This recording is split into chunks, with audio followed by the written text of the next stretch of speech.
I guess we'll go ahead and get started. Call the meeting to order, and we will go to item 25-051. Approval of the agenda. No changes. Nothing else? I'll move to approve the agenda. Motion to approve. All second it. All those in favor? All opposed? Go on to 25-052. Open forum.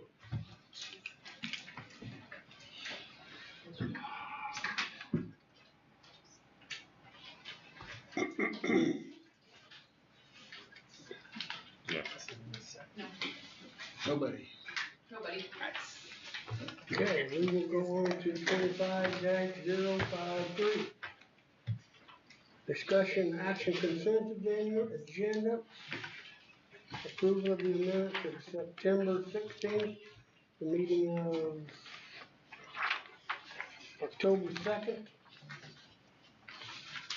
and the meeting of October 7th, and also payment of claims.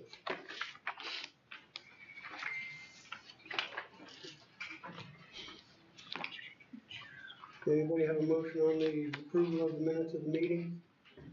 I'll do it all as one. All meetings at once? That's a I just do motion. the consent agenda, but if anybody's got any questions on that. Payments? Take a few minutes here.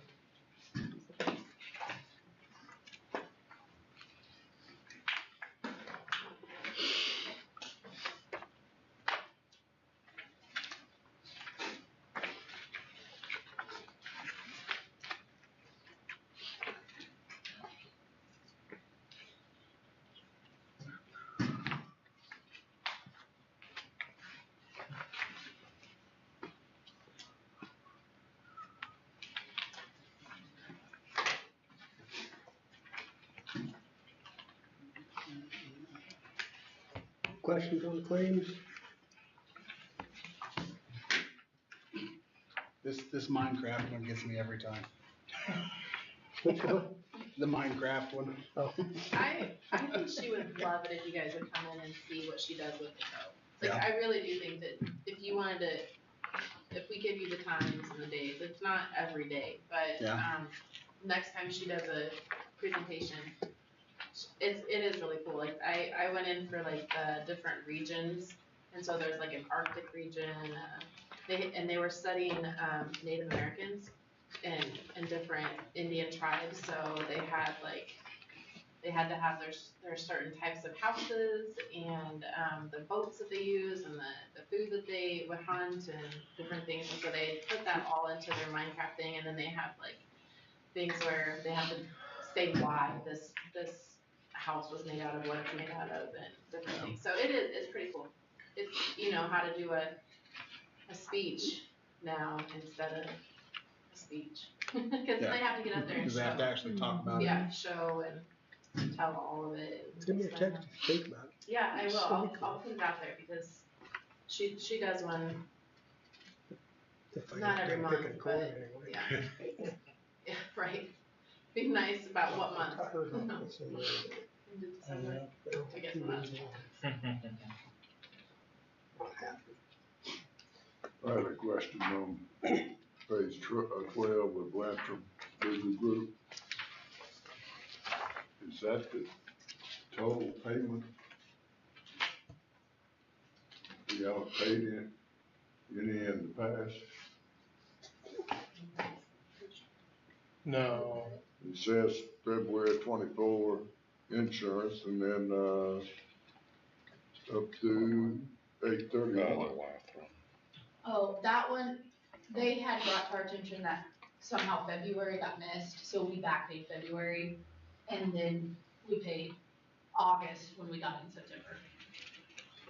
Okay. So those should have showed up, I mean, they invoice at the end of each month, so I don't know where There was just a missed invoice somewhere. February, yeah, so that February is backpaid, and then we paid that the same time we paid August last month.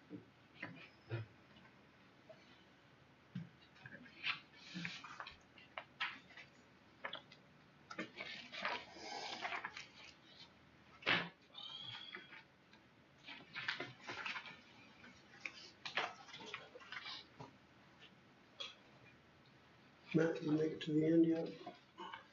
Get I close. think I'm okay.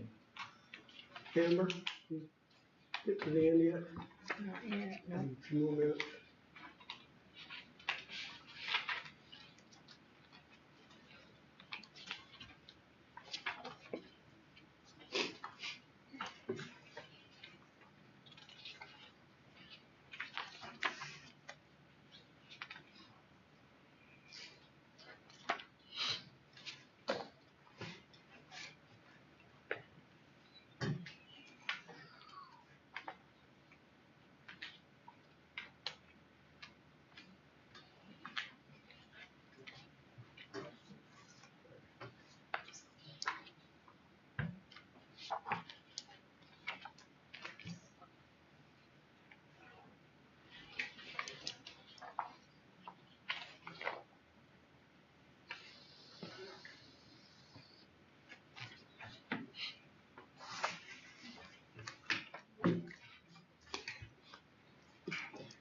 Everybody good?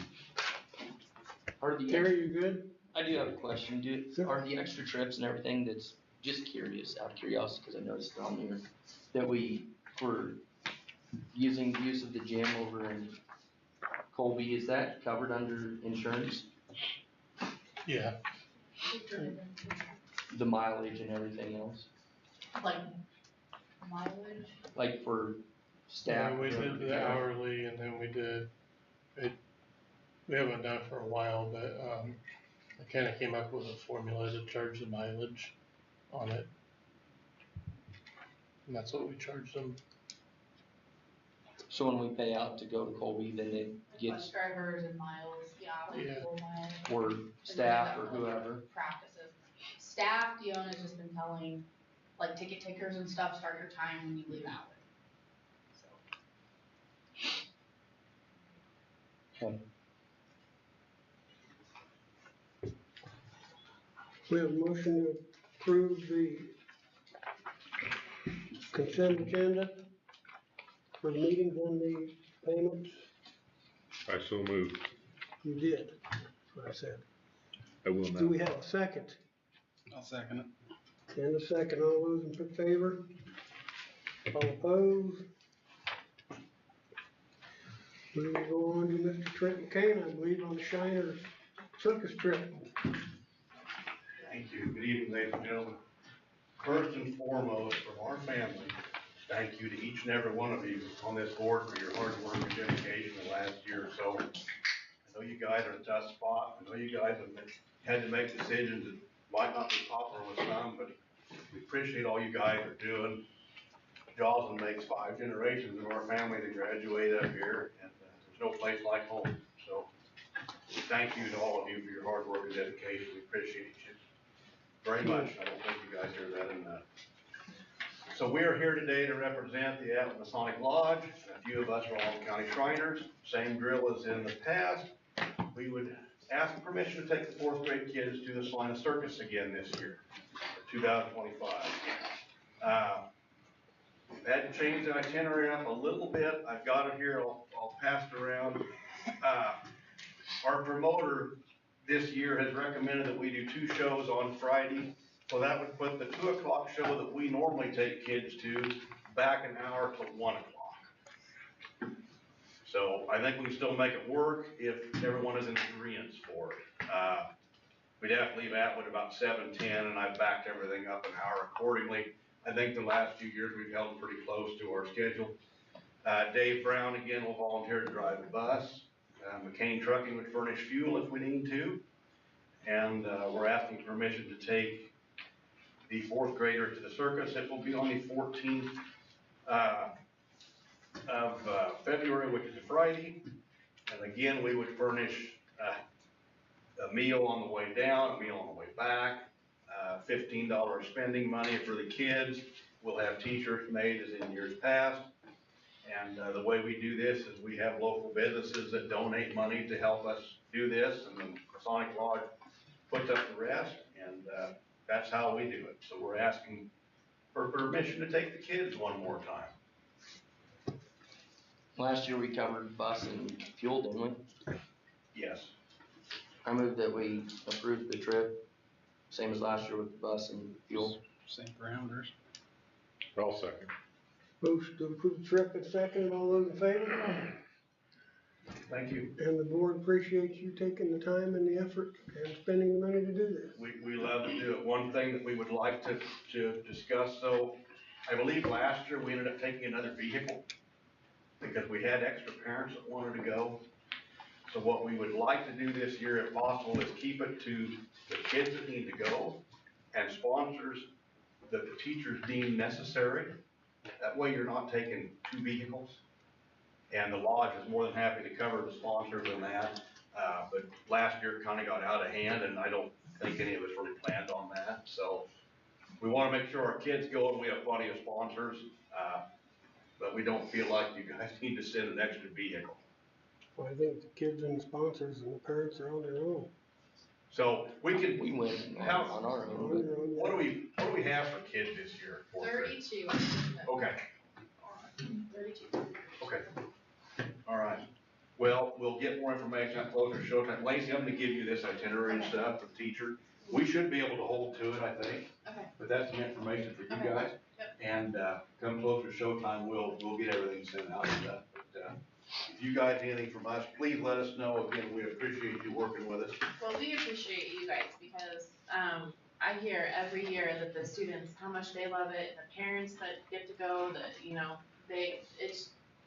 it's not something that we get to see out here, so it is pretty amazing. Thank We you. really It's, appreciate it. it's a lot of fun. We enjoy doing it. We Shriners have a lot of fun, and we hope our kids do too, because, well, we're just a bunch of big kids ourselves, so. And it all supports a wonderful cause and helps us take care of our children, so that's why we do it. So guys, thank you again for everything. We appreciate you. Thank you. Thank you. Thank you to Shrine. Thanks, Kids have been planning on going since school started. All right, we're gonna make it happen. Guys, thank you very much. We Thanks, appreciate you. Trent. I went last year and I got 10 more There's to a go. reason I don't do swaps. I've been through it a few times. I'm done now. Pretty good circle. I think I've only missed one. It actually, I'm on it. They're just freaky, like cats. Okay, we'll move on to 25-055, old business. Approval of resolution 25-003. It's you, Clayton. So today was the day that we locked in, final interest rates, took bids. That happened at 10 o'clock this morning on the bond issue. And here are the summary of Good to those see you. bids. Just a reminder, kind of thinking back at the beginning of this process and some information that we used, related to the financial plan. We were expecting, at the beginning of this process, we were using, interest rates around 5.25%. About 2 or 3 months ago, rates started to improve. We felt pretty optimistic that we could hit a target range of less than that, really that 4.75 to 5% range. And then we went out this morning for bids and we actually got really good feedback. We received 5 bids, so 5 bank bids. A good indication of a successful bid is how close all bids came in with each other. If you look at that bottom line, true interest cost, that's essentially how they're being determined on who's the winner. The winning bid came from Robert Baird at a 4.45%. You compare that to what we call the cover bid, or the second best, was 4.49% from Wells Fargo Bank. And again, kind of going back to, okay, was this a good result? If you look at the 5th bid, which is the worst bid, it came in at a 4.62%. So all 5 bids came within about 0.18% of each other. So just a good indication of the market in general, but a lot of times, especially in a volatile environment, you'll see that's spread out quite a bit further. So essentially there's 2 action items tonight in regards to the bond issue, one in regards to the sales tax agreement. For the bond issue, you have the first action item approves this bid from Robert Baird, and the second action item approves the resolution, which is essentially all the information related to the bond financing. A couple of other information in regards to this, so the impact on the financial plan and of the assumptions that we were using, because the rate's lower than what we were expecting, and the total interest cost related to the financing by $1.6 million over 30 years. So that really improves that fund balance for the bond and interest fund in our projections, which ultimately is the flexibility from year to year and how you set that mill levy. So if that continues to look better, that just provides you more flexibility year to year with that 24 mills that you budgeted to levy in that fund. That balance that you're gonna have, that cash balance from year to year is gonna look a lot better than what we initially expected. A couple other points is in regards to total proceeds. So can't remember if I discussed this last time I was here, but as a result of receiving a competitive interest rate, you also get premium on top of that. So that's essentially additional proceeds above the $29.9 million bond issue. That total ended up allowing you to have funds at construction, for construction, excuse me, of $31,142,000. So that's additional proceeds that Robert Baird did that you can use for a few things. You can use it for additional projects, essentially that fall within the scope of the ballot question, or you can deposit it into your fund balance, further improving your fund balance, which provides further flexibility in that mill levy from year to year going forward. And the last thing is, if you decide you want to keep the mill levy flat at 24 mills and grow that fund balance, that gives you the option to pay the bonds off early. As we talked about earlier, in terms of paying the bonds off early, if interest rates, this interest rate's locked. If interest rates continue to improve, you have the ability to refinance for savings. And we'll actually track that on our end. So not only will we continue to do the annual update on budget season, give you an updated financial plan as a result of how your assessed valuation comes in, and sales tax collections, but also continually just look at if there's a refinancing opportunity if rates drop further. What would be a goal? You say when the rate drops, what would be like a goal? 0.5%? Yeah, so we actually look at 3%. So if that's a general target to where we view it as makes sense to continue to look at and pursue a bid, 3% total savings of the amount that you're financing. That's a really good question. That's really all I had from my end on this. In regards to the financing, really appreciate partnering with you guys. Really happy to see, number one, the results of this, but two, just you guys just really start construction. Speaking of starting construction, so when you would have funds available when we close on this is November 21st. So November 21st, funds will be fully deposited at Farmers Bank and Trust, and you can start earning interest on the $31.1 million at that time. So I'll pause there, and I'd be happy to take any questions that you guys have. So the money will be put in the bank on the 21st, yep. They actually have already received, as part of the bid, we call it a good faith deposit, that the winning bidder has to send to the district immediately. So today, Farmers Bank received $598,000 of that amount from Robert Baird.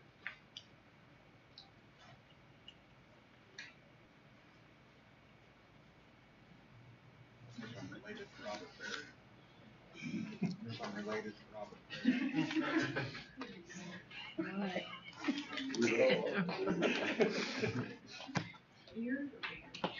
I got a pretty branched out family tree. I'm sure it's in there somewhere.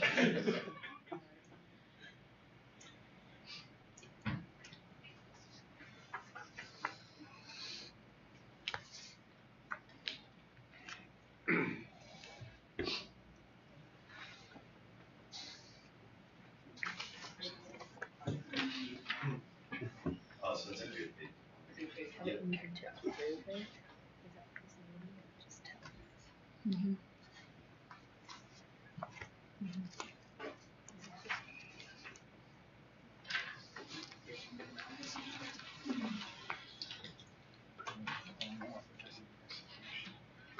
So what's next asked of us? So just, in front of you, there's 2 action items. The first one is related to the bond resolution. So that will, there's basically 2 actions you have to make for that one action item. The first motion is, acceptance of the bid from the Robert Bear bid. There'll need to be a first motion and a second, and then a vote. And then the second one is, there's a resolution language in bold. Same process. So first motion to approve the resolution as presented, and then a second, and then a vote. So that's the 2 action items related to the bond issue, and then I'll wait until we get you guys into the sales tax agreement to explain that to you. So then once we do that, like moving forward, is there anything else that needs to happen, or we're just getting No, updates from you how? Yeah, so no action needed moving forward. Essentially, it's, you kind of start that process with Greg, at SPT, just in terms of, kind of putting the design together and starting construction. So as those funds sit idle, essentially as they go through that process of construction, they'll invoice the district, and you'll use that fund to pay the invoices as they come. But in the meantime, as you're not drawing those funds, they'll earn investment earnings. So really, it's more of a communication between the district and Farmers Bank and Trust at that point, because they'll have all. So really, between myself and you guys, it's the annual update from a budget perspective, or if they have any questions related to the sales tax collections or the financial plan, happy to update that. But this kind of just sets everything in stone from a debt service payment perspective.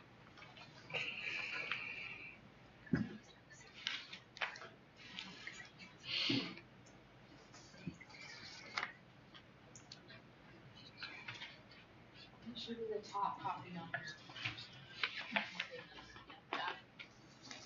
The 2 motions should pretty much be on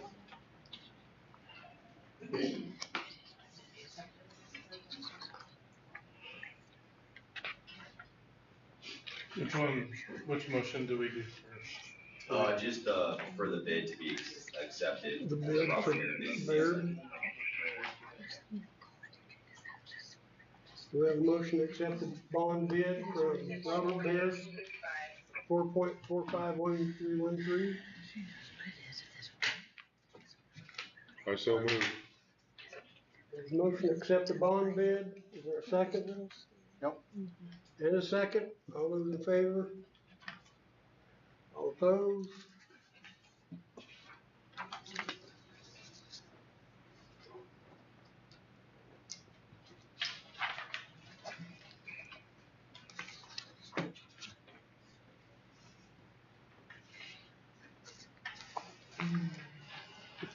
We got to approve this now? Yeah, so the next one is that bold, like, little paragraph. Resolution. So they, this bottom one here. And you can read it if you want, or you can just say as presented. Does that have to be roll call or?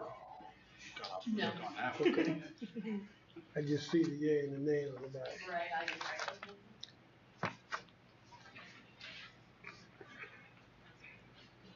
Mr. President, I move to approve the resolution 25-003 as presented.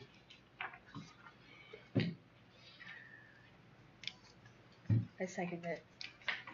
Motion for 25-003, motion is seconded. All those in favor? All opposed?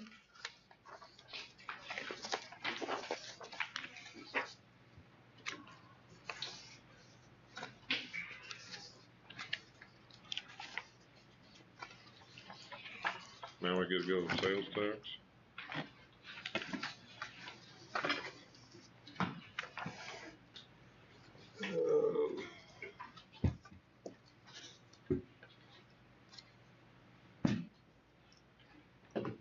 Discussion action approval of resolution 25004. So, in there's the or the sales tax resolution for agreement with the county for the distribution of funds, of the sales tax funds. It was an attempt to do it with 103 as well, they declined, to be a part of the agreement. Just with questions with Mr. Herman, at, Gilmore and Bell, those funds will basically, because the percentages were based in the bond election, or the sales tax election, those funds will sit there until, 103 approves the agreement with them, with the county. And Just what happens if they don't approve the agreement? That's- I'll be that guy. Yeah, I mean, it's up to the county's discretion at that point. So this really basically puts an agreement in place where it, within the ballot question, it specifies how it's broken out, but it puts the timing of distributions in place. Basically say, starting January 1, you are going to start receiving distributions from the county for your portion. For starting January 1, Just not gonna hold anything up if they, No, if they don't Walk approve, around and no, do so you anything. would still receive the 97%, regardless of whether or not they sign that agreement. okay, does that mean they don't get their 3%? They would, it's up to the county, it's up to the county at that point, so it's, yeah. I got you. Yeah. You don't have that answer. Yeah.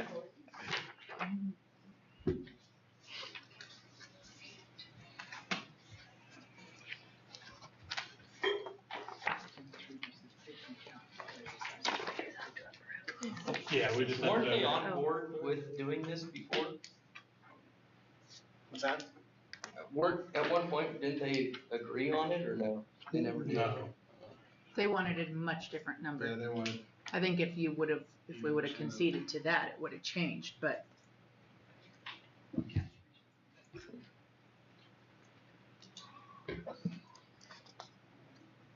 2504 resolution. Can I make a motion on it then? Yep. Is that all we're doing? Yes, it's same Okay. process as the last. I move that we approve, the resolution 25-004 as presented. second.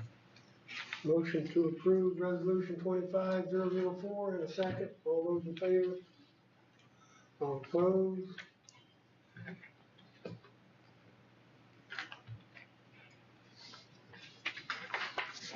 Thanks again. That's yeah, it. thank you, Clayton.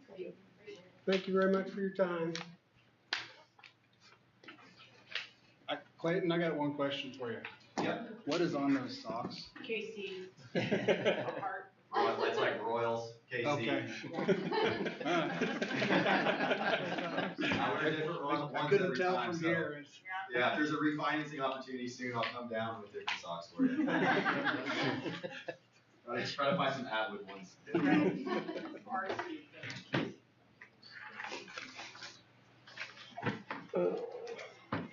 I can see them socks. Didn't know that was Discussion on. action, number C, discussion action of rebuilding update. All right. That'd be Mr. Greg and Tom Gordon. Are they with us tonight? Barry's on Zoom. Okay. So, did you want to switch computers? Yeah. Kevin's at my office. He's gonna do the technology side of things. It's easier actually to do it from there. Just need to switch computers, I think. So we also handed out, floor plans, site plans, elevations, just an update of where we're at while that's coming up. We, sent, updated drawings to Barry's team of Account Gordon, last Monday. So they have basically the foundation design for the building. You don't hear me like that. They have the foundation design and most of the site, but it's not a complete site package, so we're gotta have a conversation with our civil engineer to try and get that going. We're trying to get that from him so that Barry's team can bid that before Thanksgiving. So we have at your next board meeting numbers on site and concrete for foundations. So might be a little bit of a push, but that's where we're gonna try and get to. Just gotta push them a little bit to get their site drawings done. And then on November 24th is when we have planned to get the next set of drawings out. That is really for steel, the rest of the building's not finishes, but basically the exterior physical part of the building, so that they can get going on that. So we met last week with the accounts team and us and staff here last Monday, and I had a really productive meeting on maybe some options of how we can proceed without, and then looked at a couple different options of how to maybe turn over part of the building a year from next spring.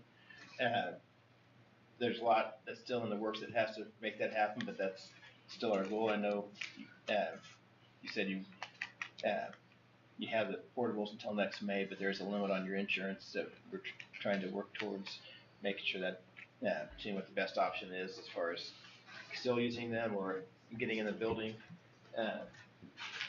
Kevin's pulled up the site plans right here. So we are showing, I think one concern that came out of the community meetings is this area on the west side of the building. We're showing 10 ADA parking stalls.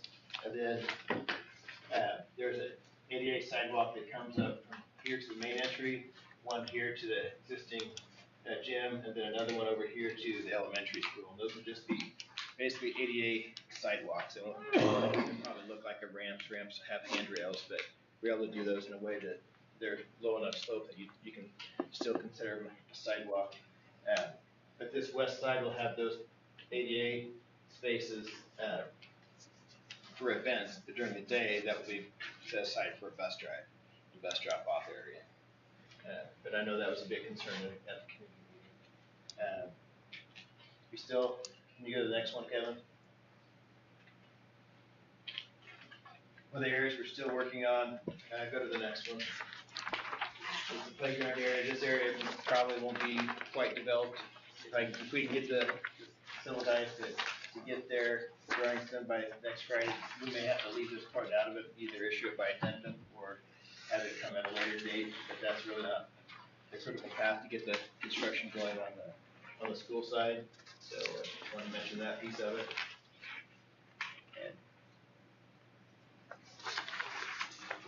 And then we have the floor plans. We spent a lot of time meeting with staff, working through all the floor plan of the classrooms. I think we're in a really good spot. Had the final ones on the science classrooms figured out this week, I think, and I really like how they're turning out. Nothing substantially has changed as far as the layout, just some internal areas of the classrooms, and we're just working towards getting those complete. Things have pushed and pulled a little bit, getting things right sized for code and exiting.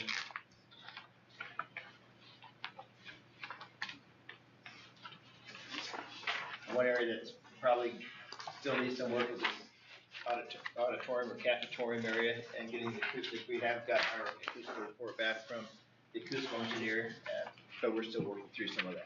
So that area is not complete. And what we're going to do is Kevin's going to bring up kind of a 3D model and do a walkthrough of the building so you can kind of see how that's all come together. It's easier to see on that than it is on floor plans. So, sorry, on these floor plans where you show the kind of the seating of the stadium, is that the actual seats or is this just like, is it? For here? Yeah. Those will retract back, but yeah, it's the actual seats. So like, if you count, there's whatever, Should have been 10 rated rows or whatever, that's how many there will be? Yeah. I know. Yeah. Right. Everywhere we go, they I just, I'm like, I don't Make it- think just I seeing if ever that's see what actual or if makes it's me just happy. photo They're so look. No, that's actual. So the light colored seats are more chairs, and the darker colored ones are the bleachers that will project out. Permanent. And yeah, kind of the plan for 500 in there. 500. Yep. Tiny, like kids. So I'm like, Well, and we talked about the cafeteria size, you can see, what'd you say, 92, I think. 192? Yeah. Those become 200, so that's. Yeah. I mean, hopefully we're not all in there at the same time, but if we. it's a lot. God help the cooks. And the paras, Right. give them We can cattle use- sticks. Easily do it in 3 rotations. Right, Yeah. give them those hunting. Consolidate a lot from what we're doing now. Cafeteria is really bigger than it needs to be because of the, Auditorium. desire to have 500 for the auditorium capacity. So, and then it is open on the top. We do have a control booth in there. Actually not shown there, but that was miscommunication on that part. There is a control booth. Don't worry. Is that a stairway there right below the, yes, right there. Yeah, yeah. So you've got a copy of a completed survey then? Yes. You didn't find any problems with the elevations,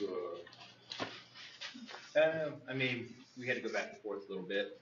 I mean, as far as, but it's definitely working, but I'm not sure, when you say problems, what do you mean? Just as far as, I know there's concern about the drainage piece, right? Is that what you're asking, or? That, Kevin, go back to the, gym plan. So, yeah, there's definitely some grading things to work out. This is not the easiest, but for instance, there's two exits out the basement of the gym. There's one here and one here, and they go up about 4 feet to get out and hit that grade on each side. And then there's these stairs and these stairs that we added that will allow you to go from the track down to the basketball court. They're also for exiting. And so, can we go to the main floor plan?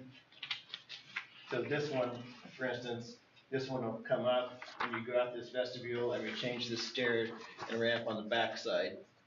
I don't know if you can show that stair and ramp on that back corner, Kevin. The next page.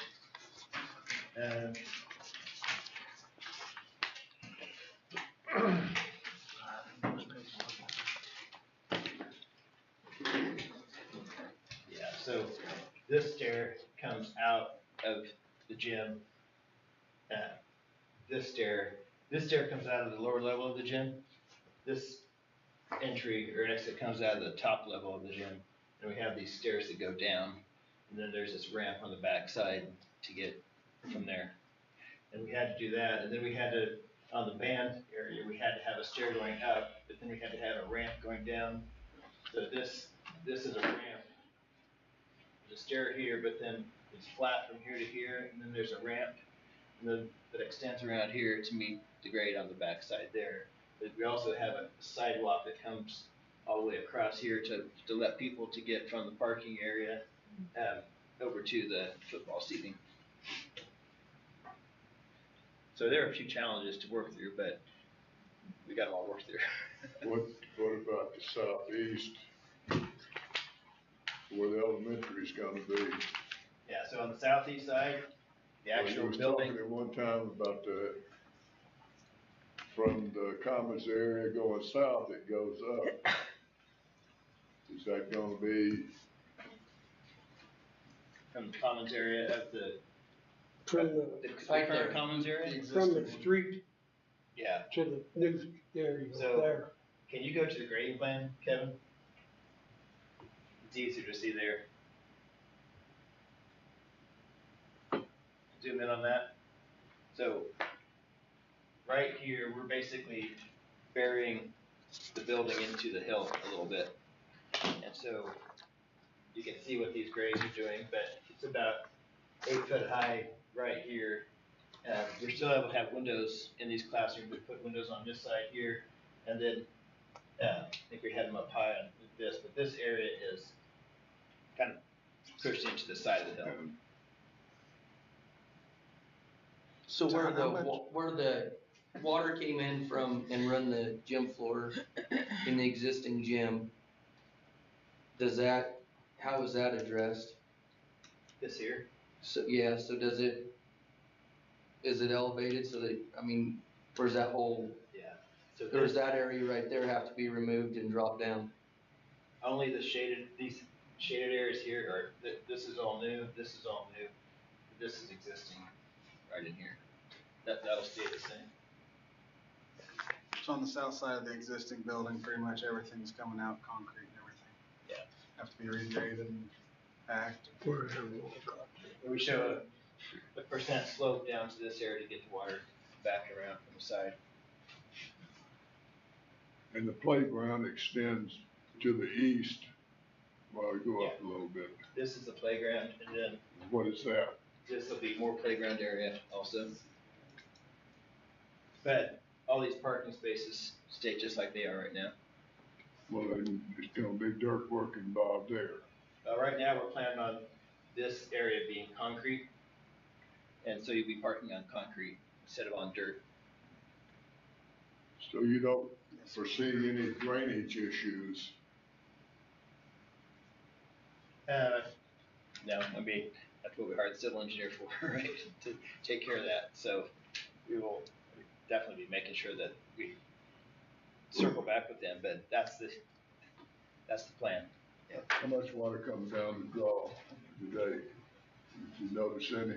Today, Uh, I guess I didn't, he was over here, we had planned on rain, so.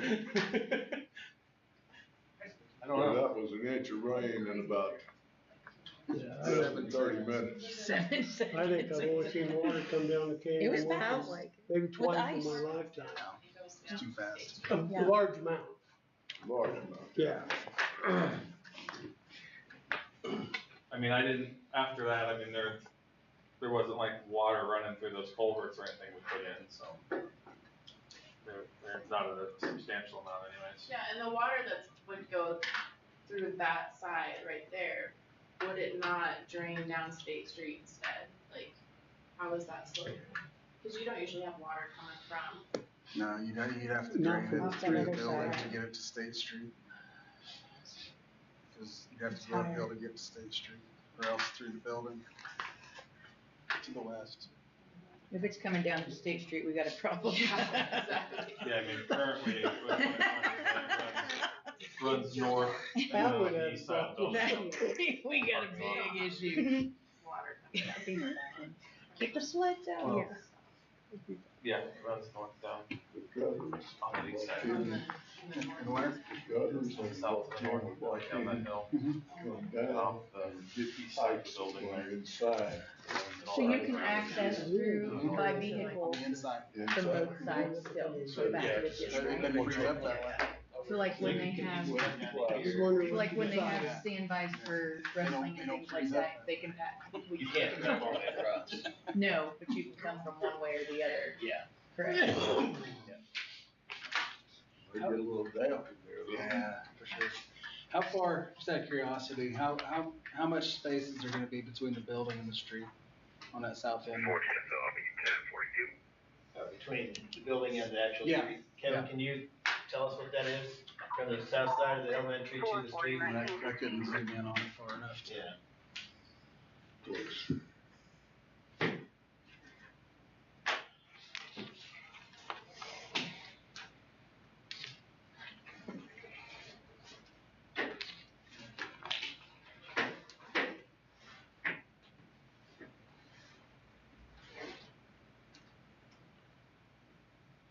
Is it about what the existing building is, or, I can't remember. How much, issue. So you're not gonna have to dig into that side hill much. Well, back here we will, but not up here, we won't. No, not on the west side. I understand the west side's not gonna be in the wall. Yeah, this side's definitely creeps up into the hill. That's where I was wondering how far from the street that was gonna be on the south end. Yeah. Yeah. I don't have an exact number for you. It looks about 30 feet. Clean that frame up on the gate.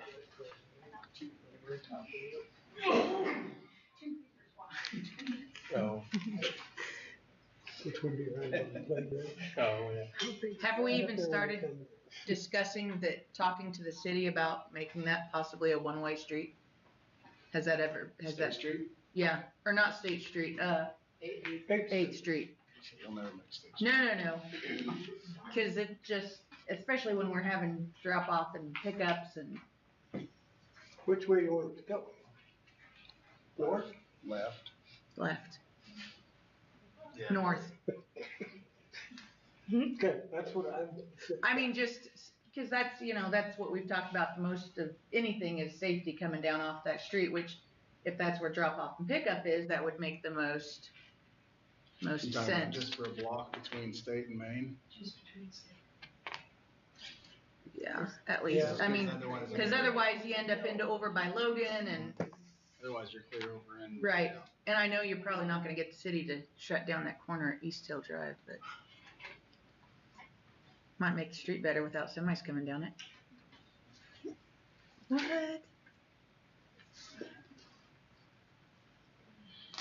I just didn't know what that process looked like, if anybody's, Yeah. He said you- might need to.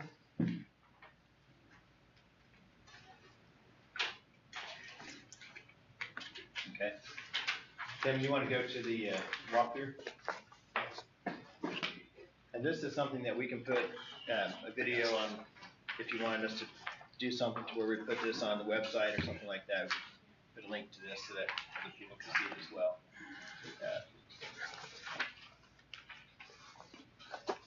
Want to take us to the building? Literally. Yeah. Like now. So this is the main entrance.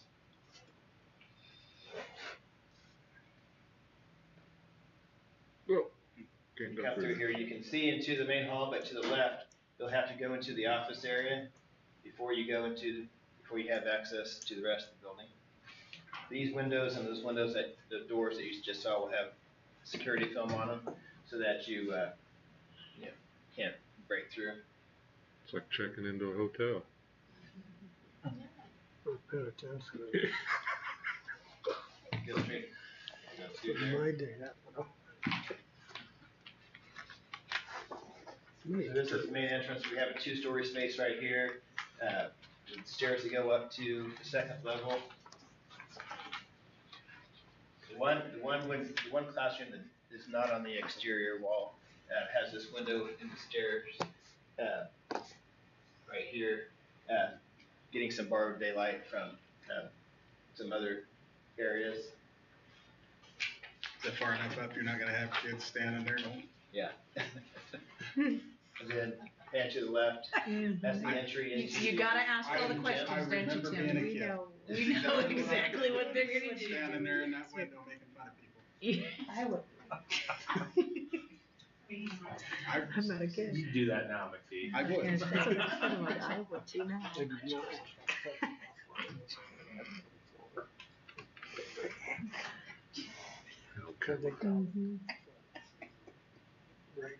We put windows on the north side of the gym so that you have natural light coming to the gym.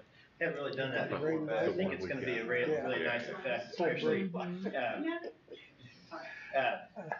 especially since it's on the north side, we don't have to worry about direct sun.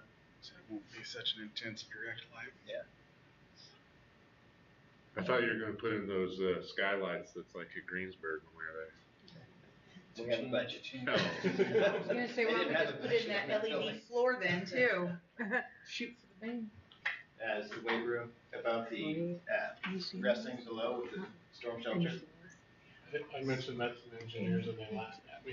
Even, Which part? oh, LED, like, floor Oh. in the gym. Looks like the score. Oh my god. Bougie. These are the doors that go out to the exterior, to the ramp and stairs that I was just talking about. To the left is the band room.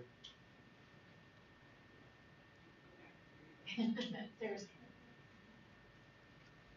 What did you end up as the capacity of the gym? I think we have 1,100. 1,100? Isn't that right, Kevin? I don't think so.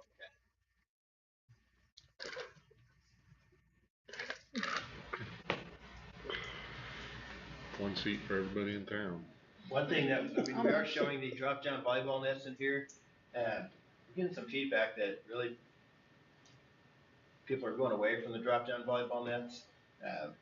I guess I had not heard this before, but the officials really don't like them as much because the blocking point down the angle of the net, so, we're possibly not going to do that.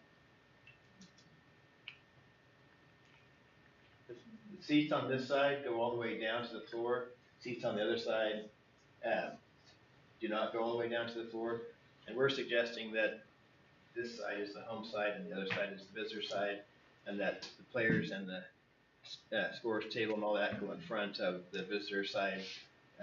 Gives you more room on this side, more seating on the home side, and then also, you know, keeps the visitors kind of on a smaller area. A lot of times what we'll do is put seat backs on the home side and not on the visitor I was side. gonna say, we should have been rating everybody else's I seats have this been. entire We year. had to. Like, put it on the website. What did you think? 1 out of 5. I don't like any of them that I've ever seen.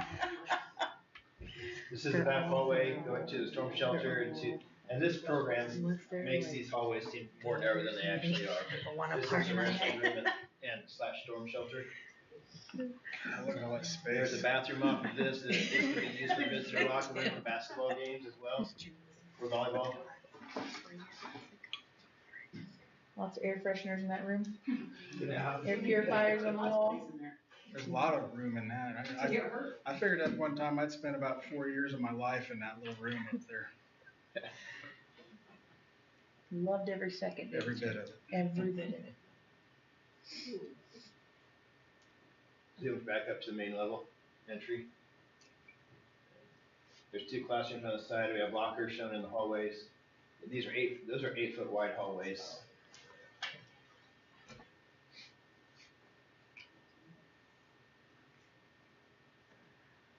What was that? What was that room? Say that again. What was Junior Where were we classroom. just at? Oh, just a classroom. Oh, that's just Right a over the front classroom. entrance. There's a class right there. Yeah. And to the left is the entry into the district office.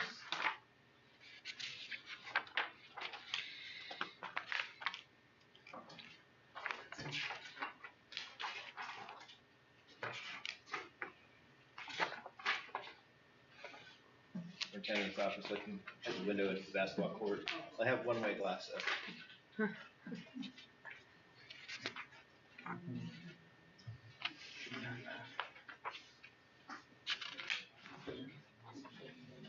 So as you go down the hallway, there's 2 classrooms on the side, and then there's some restrooms on the left.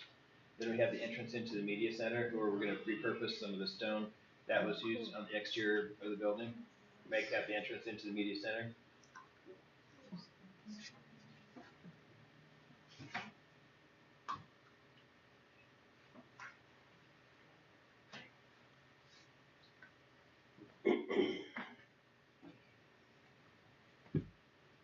Then that from there, you can go to the cafeteria auditorium area.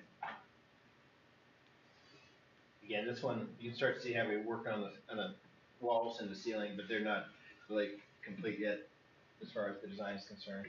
That shows the bleachers as they're extended out, and just have us open on to the balcony, basically kind of a balcony on the up on the top side, control booth area in the middle. Hey Greg, can you walk like those seat or the bleachers like onto the second floor if you have them out? Is there access to We don't have it downstairs? designed that way. Okay. Do you want to be able to do that? Well, I don't know. It kind of looked like maybe you could. Yeah, so it's pretty close, but Someone's It gonna would try. be Yeah. handy. It's gonna happen when we're done. I really would be handy. that door at the end is a connection back to the old gym. And then turn to the left here. These are the stairs that somebody was asking about going up to the second level up there. I'm already lost. Sorry. We're up above the cafeteria. No, I know. Trying to be a smart ass. I'm gonna be tired, I don't know if I can walk. A lot of steps involved in that. That's where you. These are the classrooms, and then to the left, you got the science classroom. The way we've designed these, there's kind of a lab space on one side and an electric space on the other, a half wall between.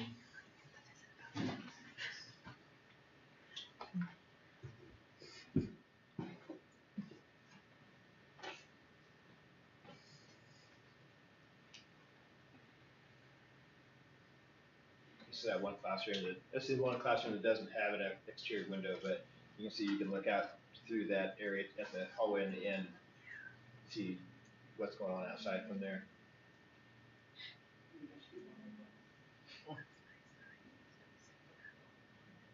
This is, we're back at the main entrance, that two-story space. And classrooms.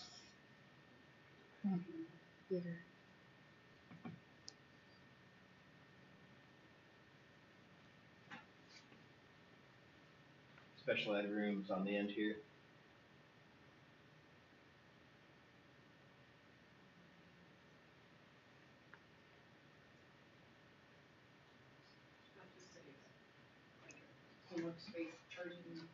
Yeah, it's a counter where kids can sit and we'll have one on the other end too probably, but have charging stations, they can put their laptops out there and just kind of study in the hallway.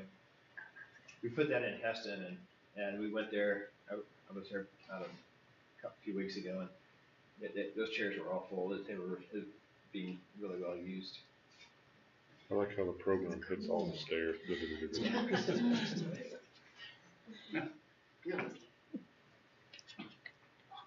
Were those rails up top, was that a glass or was that just a cable? Cable.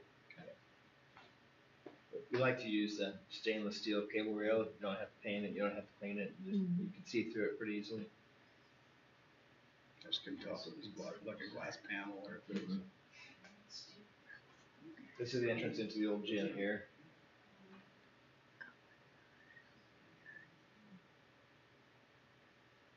Wait, where's the shag? Oh my gosh, So thank you. dull. Are we, please say we're taking that out. Oh my. Could at least put a What bridge are we gonna stripe do? We're around it or working on a something. latch hook. Oh. Yeah, us gonna get together. Please don't. Can you go to the office area? You know, after the fireman sprayed that off, that was the whitest I've ever seen that. So this is the main entry to the elementary. Again, you have to go into the office area before you can have access to the rest of the building.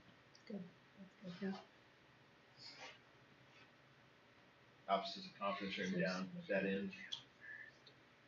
Susie doesn't let him in.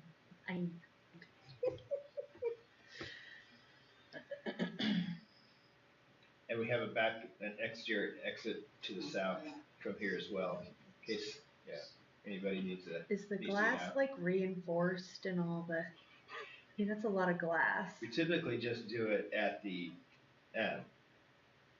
vestibule, the glass into the building, into the hallway, and then also into the office. We don't always, we have done it in Remington, we did it in the offices, but we haven't always done it that way. Like the outside windows Right. that are on the first floor. Yeah, we haven't done that just because it costs so much, and what we've seen is for whatever reason, people typically come to the front entry to. They're not gonna shoot out the glass? Yeah. Okay. Just a question I had. No, I understand. There's just a lot of That glass, question right? does come up, but it's a lot. Yeah. A lot of rabbit holes to go down. And what we try and do is mainly do it at that front entry so that you create time for that person to make a call, make a lockdown, and get away. So these are the kind of common spaces that are, Kevin's going into each of the classrooms now, the elementary.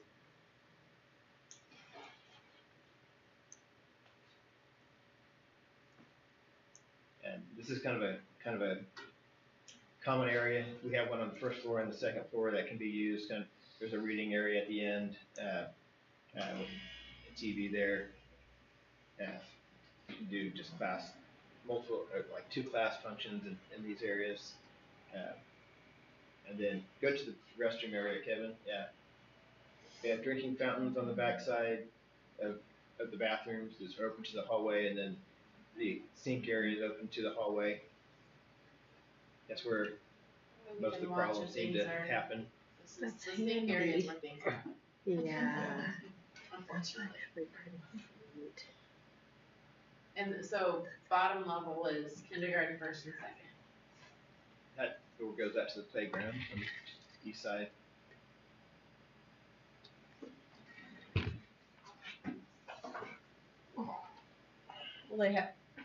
Will they have similar water fountains like we had at the high school then, like the bottle Like- fillers? like Yeah, yeah, okay. That's gotta be a help to you guys at least, Oh my 'cause- goodness. It's a game changer when it comes to Yeah. trying to get, I know our kindergarten teachers bring them straight in here every morning just to fill well, up their and it's water. less mittens on the, And so they come yeah. all the way from down there, and this is our closest Yeah. water bottle filler, so, woo! This is Yeah. the second level. Kevin, pan back to the left there. We have clear story windows allowing natural light down into to this space up there, similar to the second floor in that kind of a multi-function area out in the hallway.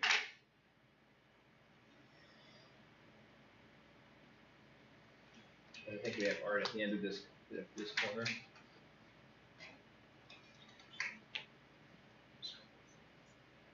What is that thing floating around in there? See that? There's probably some lights that are floating around. The bat. a little bit. Gotta take the bat with us. We're incorporating them, uniting them. Anything else? So are you having lockers in the grade school too? Yeah. 4th and 5th graders, and 6th, 4th and 6th. But then the other ones have little like cubbies in there. The PE shoes. They don't smell was just- up to a certain age, and then they, so they. That, our athletic director said he knew something was wrong when all the bats were flying away from the school the day that it caught, that it was on fire. He said, that's when I knew. I could have saved us a check. But it wasn't Yeah, fraud. cause we had just paid to have them removed. Exterminated, or Yeah. not exterminated, but like Yeah, they went to a kicked farm out. north. That was a lot. So as you can see, we've come a long way from where we were. You can see some finishes, carpet in it, some of them. It's not all complete with finishes yet. I mean, it's work in progress in that regard, but we'll keep developing this so you can see it as we get further along.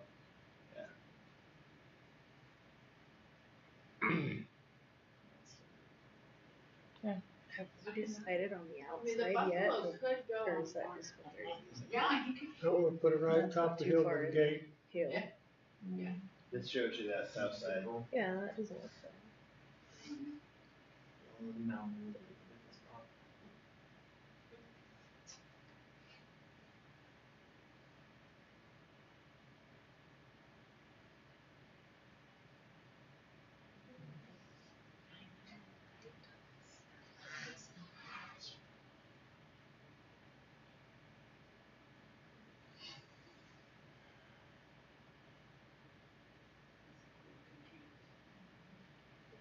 Come on, all the last ones that had like skyscrapers and things in the background. It's actually a computer generated model. Good. It actually was. Cause there's cows on the east side and then some on the north.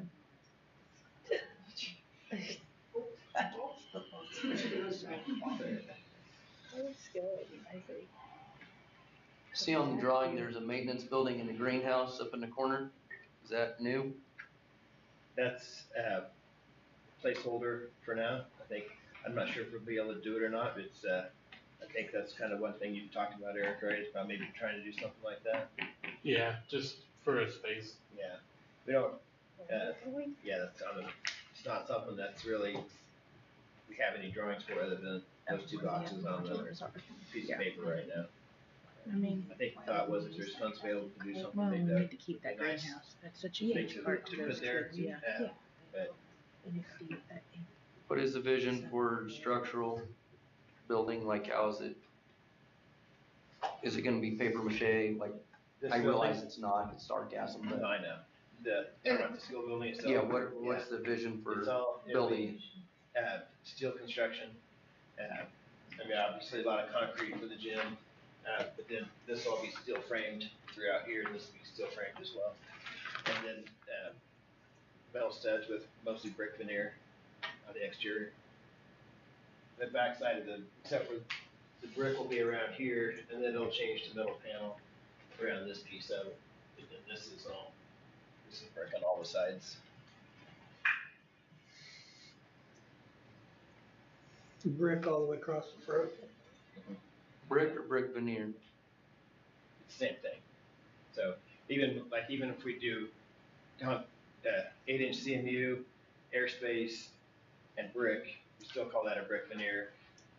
Instead of CMU, we're gonna do 6 or 8-inch metal studs, airspace, and brick veneer, but it's still 3 5/8 inch wide brick, full brick.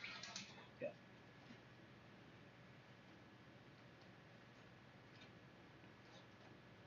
What's the estimated lifespan of that style?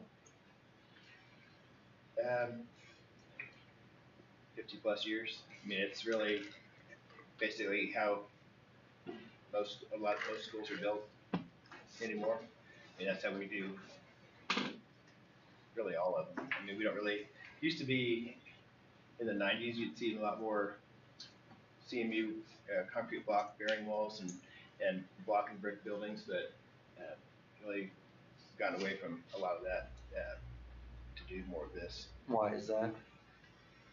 I think part of it is cost. I think some of it's flexibility too. You just get more flexibility in this type of construction. And I'm working on Augusta High School right now, and they have a building that was built in the 1970s that was precast and brick, and then in the 1990s they put an addition on that's out of concrete block, and so, for instance, all of their block on both sides of the hallway, they're all bearing walls. It's really difficult to do anything with that building addition. So you see a lot more flexibility in, I think, this type of construction. And, you know, I think maybe a long time ago, not a long time ago, in the 90s, I think the thought was, you know, you're creating it in a way just like these hallways that are a little bit more indestructible when you deal with concrete block.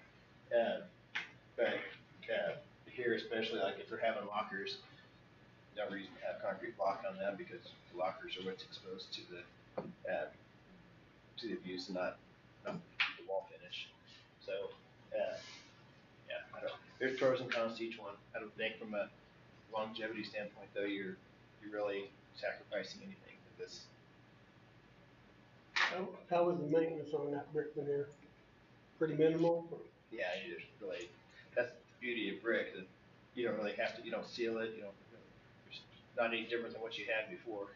You're sitting on top of the hill.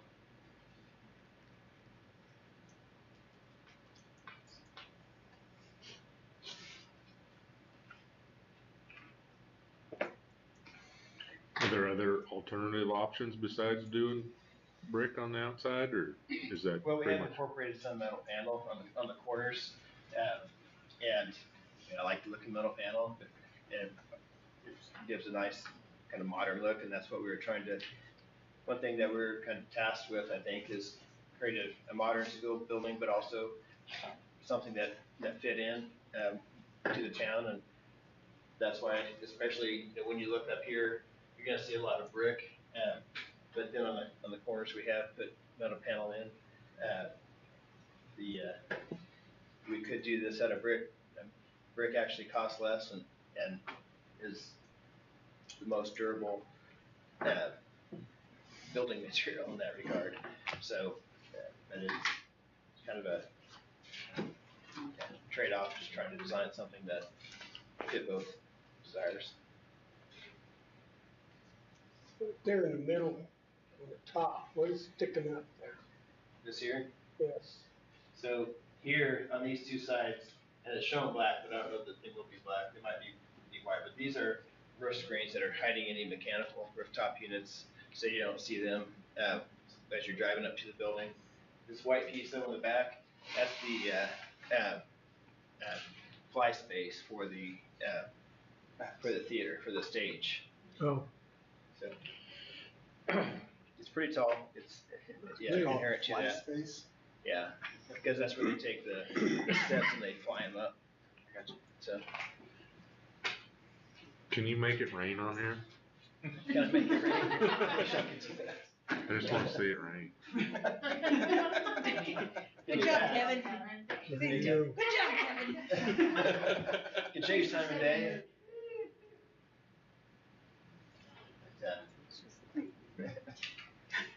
He's like, watch me now. I like it. I think it looks good.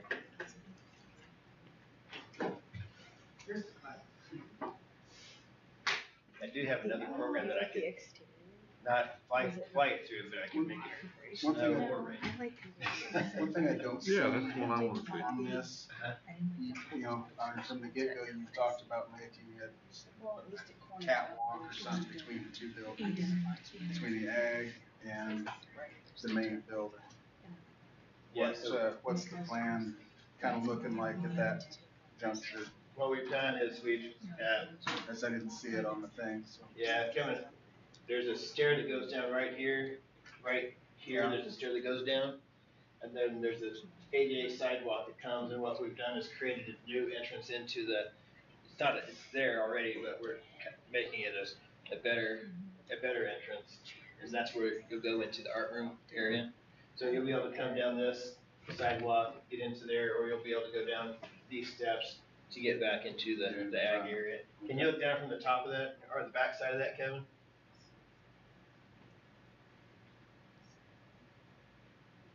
So no more corridor, No more what? hallway or, and you'd still be walking outside. Yeah.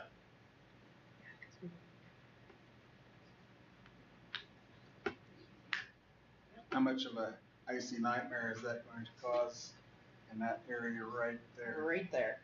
with no sunshine from the south? Yeah, it's gonna be the iciest, the longest. Yeah. Especially even in that area. So is there something against when you get to those areas, when you are pouring the concrete, to have like some of these places that put in a PEX line to where it heats up that concrete, where Yeah, there's less do chance that. of that? Yeah. You can look at that. I mean, it's a cost, but I mean, it's a cost, and you're gonna have to have a hot water heater that just runs an antifreeze mix, but it At is least a it way to would- solve that. Yeah, or help that situation. do that, or that's PE for the day. Mm-hmm. It's your ice skating week. That's right. We scoop snow That's time right. too, and We could just even lower it somewhere. Yeah. I have to show them how to run. Is there not a way to put the connection behind versus exposed out front? It's just harder to get to. There is a connection back there. You come out of the gym and go down those steps to get back to that area. And, I mean, we haven't shown it this way, and there is a cost obviously, but you could make that an enclosed walkway across there as well.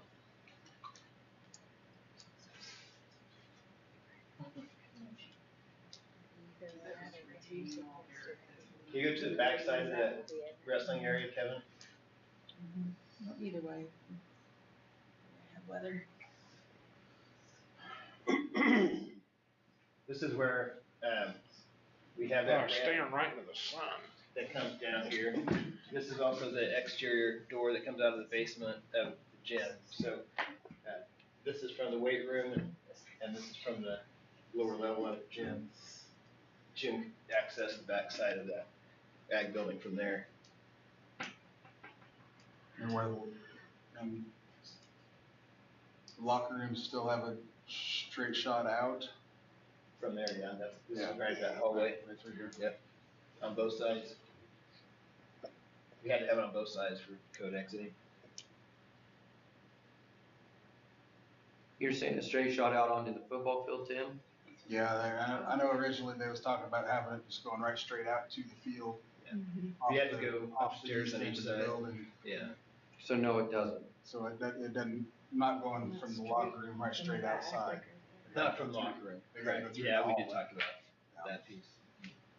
So when it comes to the gym and that back access, is there a dedicated like ramp system for, I'm assuming handicap, it's to where, Yeah. and you can turn a corner with a cot and things like that, From where?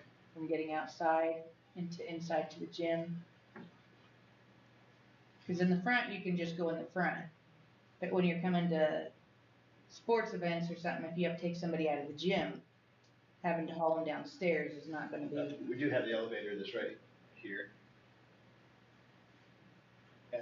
There's an elevator that's right here that's, you'd be getting people, it connects all 3 levels, How many elevators are there total just one.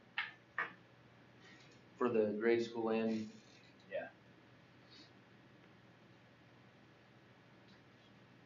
So if you're on gym floor level, you've gotta go upstairs to get outside somewhere. If you're on gym floor level, if you're on gym floor level, you come Yeah, through that's this what I'm trying opening to to this figure out. hallway. Isn't that what you're trying to ask, Megan? It's either an elevator or stairs. Yeah, right. There's not a ramp. These stairs right here, you use. From gym floor level, it's elevator or stairs. Right. Does that answer your question, Megan? mm-hmm. Okay.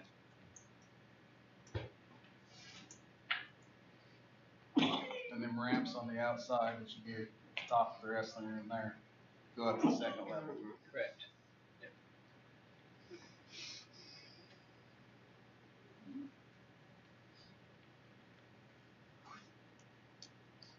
You want us to try and put a ramp in? I'm just looking at it from a much different Yeah, perspective. from emergency perspective. It's not everybody is 100 pounds coming down a set of steps with a Yeah. 200-pound rig. So essentially, the gym floor had to be sunk in deeper than ground level or football level. Yeah. Yeah. So does that mean, that goes back to drainage portion of it? Yeah, this is all concrete around here and waterproof, yeah. We still have a basement essentially, to some level. Correct. Still what? Hey, It's there's that. It's essentially a basement. Yeah, I mean, it's yeah. below grade. Got a Yeah. basement now.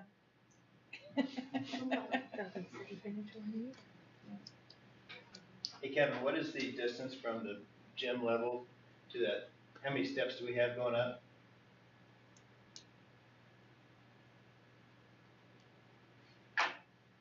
Thought it was like 4 feet.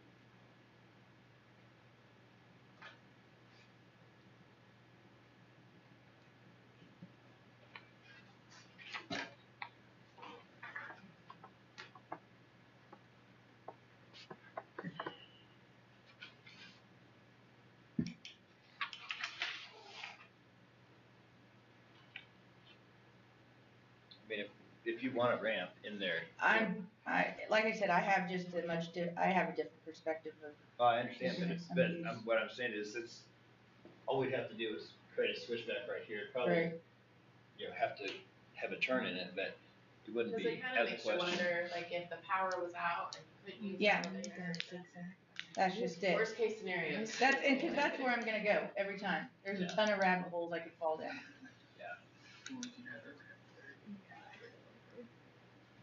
And that's more of a CYA thing for the entire district then, because, well, and I know AHA wise, we'd be covered with with the elevator. Unless it's not working, you don't have electricity, but we'd have backup, I'm assuming, generator for that. Yeah.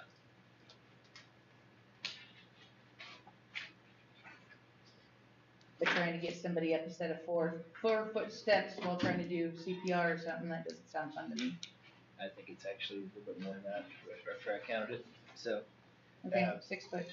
So it's, I'm not saying it's a bad idea if you want.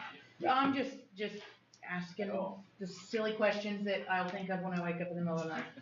No, I mean, I think it's a legitimate thing. I mean, I don't go to a whole lot of games. There's been multiple games I've been there that you've got the Right. stretcher out there on wheels and. Right. Well, and it's just, I mean, heck, even looking at houses, we go into Kevin's mom's house and you walk in and it's a big wall. And I'm like, well, you're kind of stuck there. You know, it's just a Sure. different perspective is all. What about that north side stairs? Yeah, you can do the same thing, but, But there's, this other side, there's a doorway there. I seen on that side picture. Here? Where you were counting the steps. The picture you were counting the steps, there was a doorway there. There's a doorway on both of them. There's a door on both of them? Yeah. Here and here, well, that's, We don't know at the bottom, or the top, excuse me. Where are we going? Which way we going? We're going up. can you go to the basement court level, Kevin? You have a door right here, and you have a door right here to get Yeah. into that stairwell. But But Yeah. when they get up to the top, is there, there's a door that goes out of both of these. but no, I mean like on the side of the building.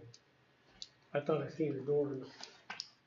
I thought he did, I thought I did too. I know what you're talking about, so I think I Yeah, seen one but too. and I may be looking at it backward, may have been one at the bottom, not the top.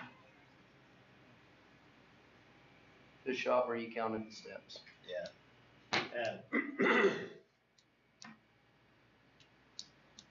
Yeah, this one right here, Yes, that's at the bottom, that's the door to the hallway at the bottom, at the bottom.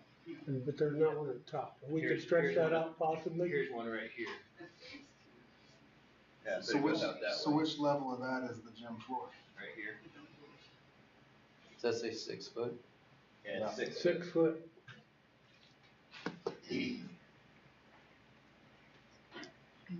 It's 1 in 12 for ADA, right? Yeah, so you Slope. end up with that 72 foot long. Yeah. How far would we have to stretch that out? Where's the- 72 foot. How many? 72 feet. 72? It's 1 inch for every 12 inches Okay. of rise, or And rise. you'd end up doing a switchback, so you'd have a landing, so it'd basically be about 40 feet overall. Should be a pretty good jaunt. But there's room to do it. I think they need Yeah. to do everything, yeah.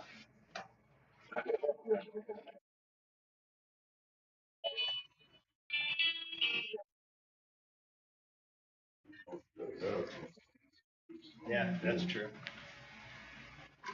Further we go to the east, it's like the lower the grade goes, so we can meet it further lower than kind of where we're at right now, so we can look at that. You want us to look at that? Yes. Might be something definitely to look at, I think. I think Yeah. it's got a great idea. That and the in-floor heat and the concrete in that corner. I like that idea too. Okay.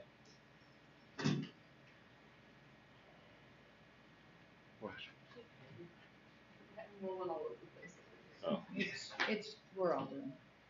If I hit the wall, things right. But I don't know how they do like bridges and things. I don't think it's a pumped fluid that they do that with. I might be wrong.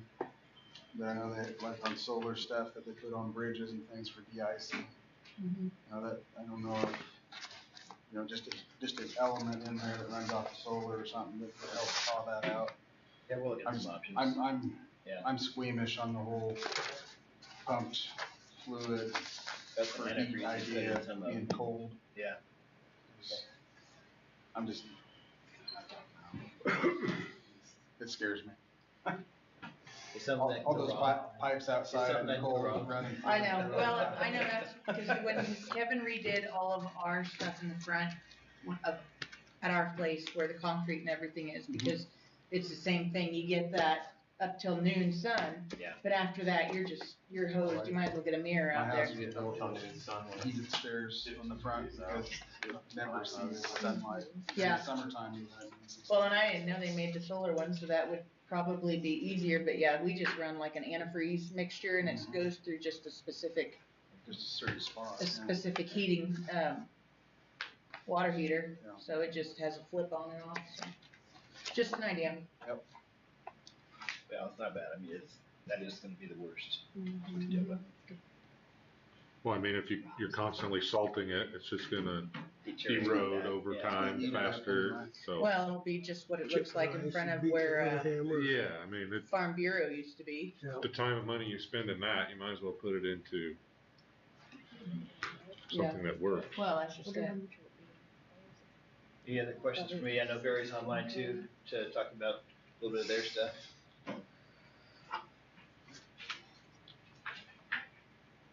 Did you have to get rid of the balcony Balcony, which one? on the back by the, It's still there. It just, we had to make part of it into a ramp, but it's still Okay. there. It's probably about 50 feet long, just extends, yeah, just like that. Oh, I got you. Not really a balcony, just a sidewalk.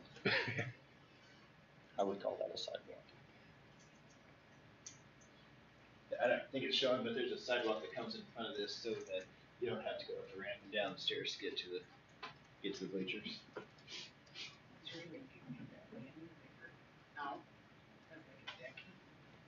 Pretty close to the track. We're like, Like leaning. we're really pretty, we get, hanging over the track. Can you move the football and track to the east? No. What percent do you guesstimate in design and your drawings that are complete? Yeah, it's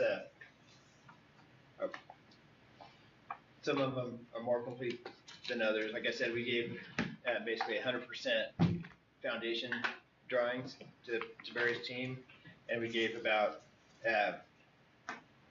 probably 75% complete information on HVAC and electrical, and then about 75% complete on the site design, but we're probably only 50% complete on the rest of the building, not including the finishes, and on the carpet, all the finishes that you see inside, we're probably only 25% complete.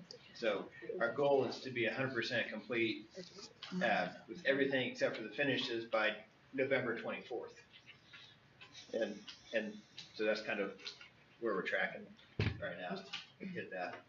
And then in December, finish up more of the interior finish components.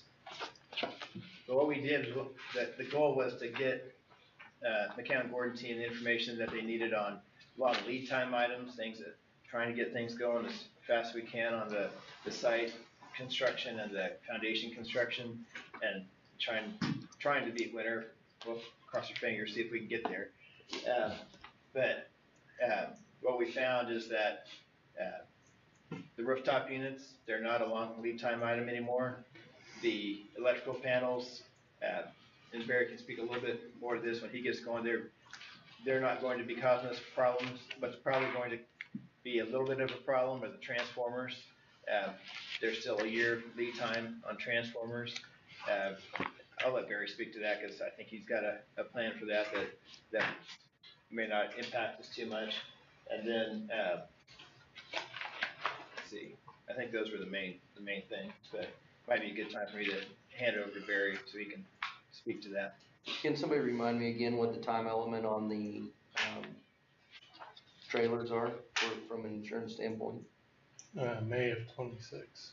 And when is the estimation completion date of the 7 through 12? So depends when we get started here. So our goal is to get started. If we can get started before winter sets in, we have a shot at getting the classroom area done by that spring, 26, so that you're not keeping those longer than you need to. So, because there's also, it's not just May, right? It's May, but you have a $2 million limit on those trailers. Yeah, the insurance keeps going back and forth between being unlimited or 2 million. So, we talked last week, could we just, even if we had to just have the classrooms on the west side of the hallway done and put a temporary wall up across for the cafeteria and gym, so that area is still being built, but get partial occupancy to try and kind of work through some of that. I guess that's my ultimate question is what do we have to do to get from point A to point B so that we're not having to come out of pocket for the trailers? Yeah. Isn't that kind of the biggest thing we can do? The number one thing right now is get construction started in December, but it's getting close to, and it's weather dependent too.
Go back to the chart. Well, I think what we're really talking about is just maybe 2 or 3 months, depending on what happens with the insurance. That March, April, May of 26, you know, that's kind of the timeframe at this point.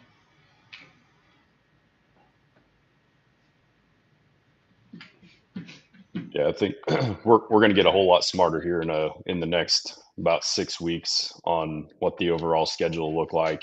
But we're kind of anticipating this is probably going to be a completion in late 26.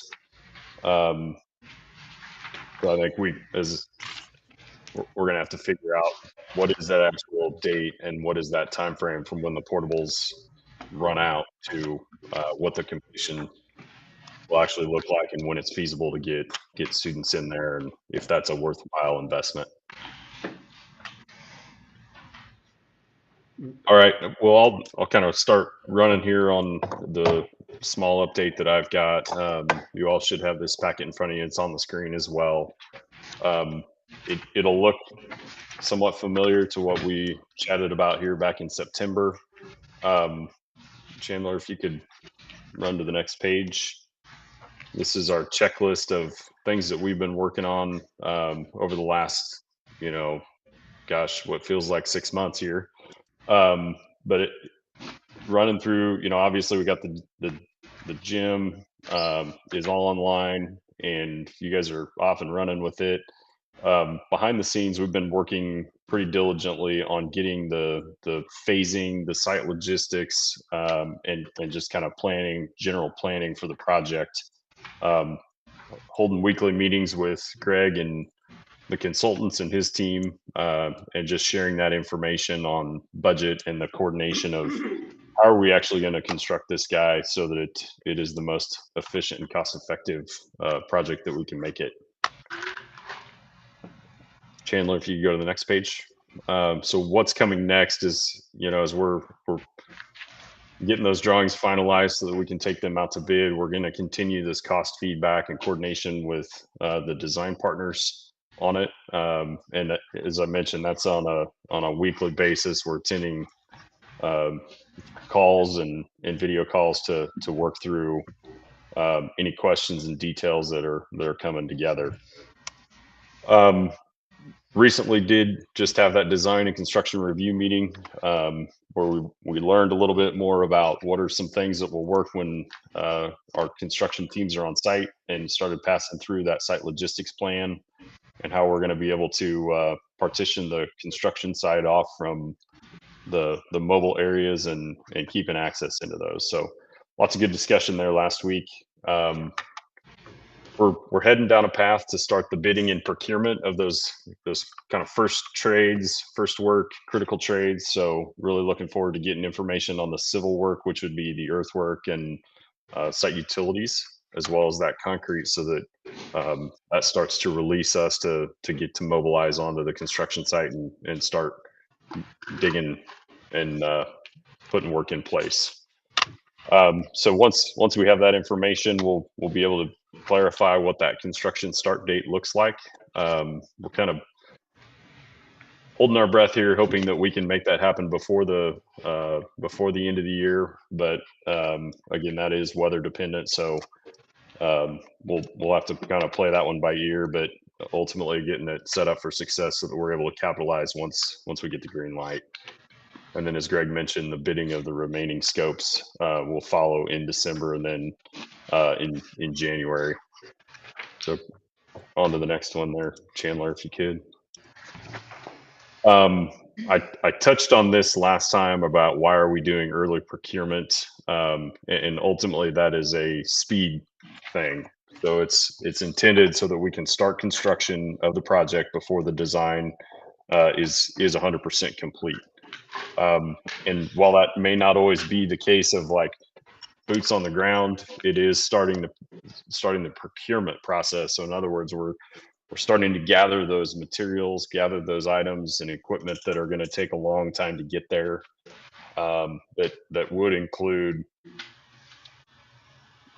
equipment like HVAC equipment, electrical equipment, utilities, and any other specialty items. As Greg mentioned, we've had some really good feedback from the marketplace, and the electrical gear and HVAC equipment is looking positive. It doesn't look like it's going to be a driver of the schedule at this point, but it is something that changes rapidly. So we're keeping a close eye on that. And so far, we haven't run across anything that's going to be a schedule killer at this point. So we are still in a good position there to make sure that we can get those items procured in a reasonable manner and not have to worry about outbuilding those deliveries.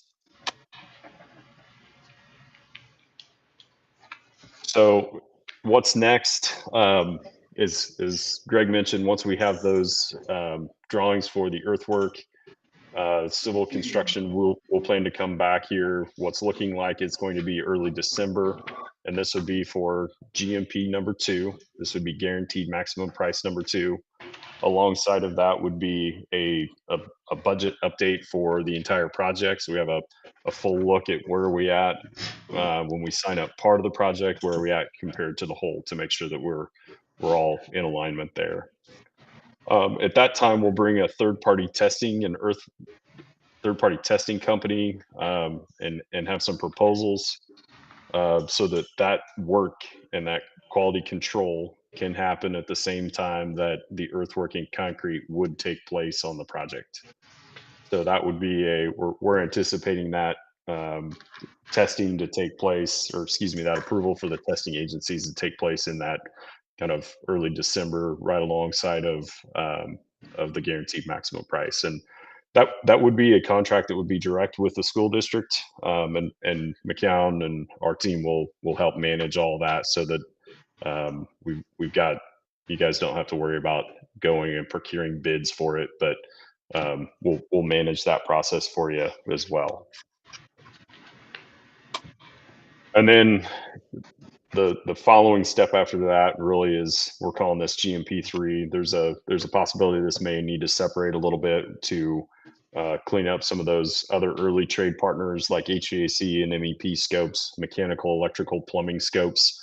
We'll separate from the finishes potentially, and with those happening kind of in late November, we'll be heading towards really likely after the first of the year, after about the 20th of December, the bidders start to fade really quickly due to the holidays. So there's some benefit there to bringing that back in January, so that we can make sure we have an opportunity to maximize the number of subcontractors that are able to participate in the project. So alongside of that, we do have the asbestos abatement that'll take place once the scope in the existing gym is finalized. And again, that'll be handled by McCown Gordon, contracted directly with the district, but we'll have that all wrapped up and ready for approval kind of in that time frame.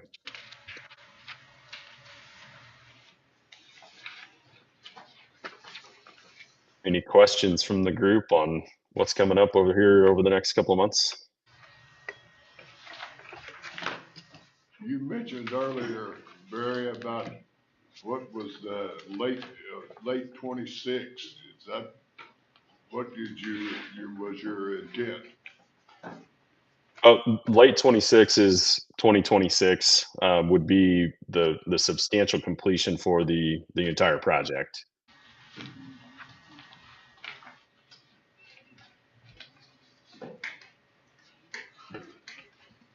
What is the scope of the VOAG? Is that for the new art room? Correct. The art room, and then I do think we have some HVAC for the rest of it. So what for the rest? Some air conditioning for the rest. Kevin, don't we have air conditioning and electrical, new electrical and some of that shop area? So that mainly picks up kind of that facilities area that's on the very far north. It'll do the whole new art room facility, and then it should duct over to pick up the FFA and a couple of those offices through there. I don't know about the extent into the actual metal and woods.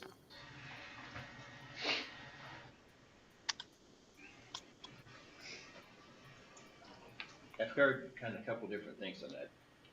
Do you want it in the woods and shop area or not? Do what? Do you want new air conditioning and in the, I'm not 100% sure. I've heard exactly what the wants are there. Do we want HVAC in there or do we not want new HVAC in there? And which parts and how much? I don't have a cost of, but in the shop area, in the woods area. In the offices or in like in the ag welding room? Yeah, we have it in the offices and the classrooms, not in the welding and woods. I would say at least a air filtration, because that's been an issue in the welding area. It needs to be, that is a necessity. Okay. Whether AC or not, I don't think so, but. You're specifically talking about the welding booths? Just that area in general from a. Okay. Air ventilation, air cleaning. Gotcha. Okay. It needs to be addressed. It just needed to be addressed years ago. The heaters, I mean, in the shop they've spent their lifespan too. Are them more overhead heaters? I remember right. So we replaced the one in the bus barn, if I remember right. The ones in the bus barn are fairly new, within the last 5 years. And I believe Gary said before that the electrical is like at its max, like, yeah, what's there is, we can't really add to what's there, so. Okay. More panels. More input. Yeah. Okay. So I guess, yes, look into heating and cooling at all. Yeah. Yeah. I thought originally that's where we were, but then I thought I heard. I don't think we need cooling in the welding area, in the shop area. But the air filtration, I do agree. So heating and air filtration, that kind of. Mm-hmm. Okay. You're supposed to be wearing shirts in now, right? Okay.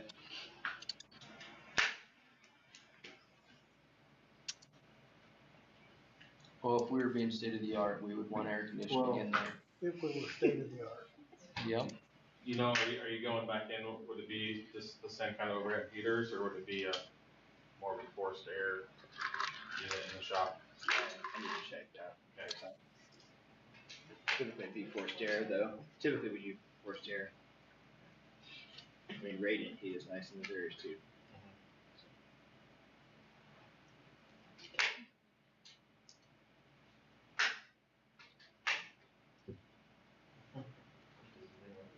Anything else? I'm good. Okay. All right. See you next month. You good? Thank you. Oh, I'll have more later. Bring more rain next time, too. Hey, bring I'm not staying here. Good, bring more. Next meeting will stay all night. We don't have any more rain. Well, we'll pass the hat if you bring the rain. Thanks, Greg. Thanks, Greg. Thanks, Greg. Thanks all. I'm gonna drop off as well. Thanks, Greg. Appreciate We'll it. talk soon. Thank you. Bye.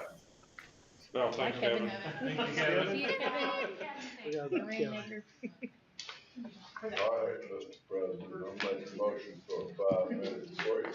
I'll second. Motion for a 5-minute break and a second, all in favor? All opposed?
That was Alright, we're gonna go back in.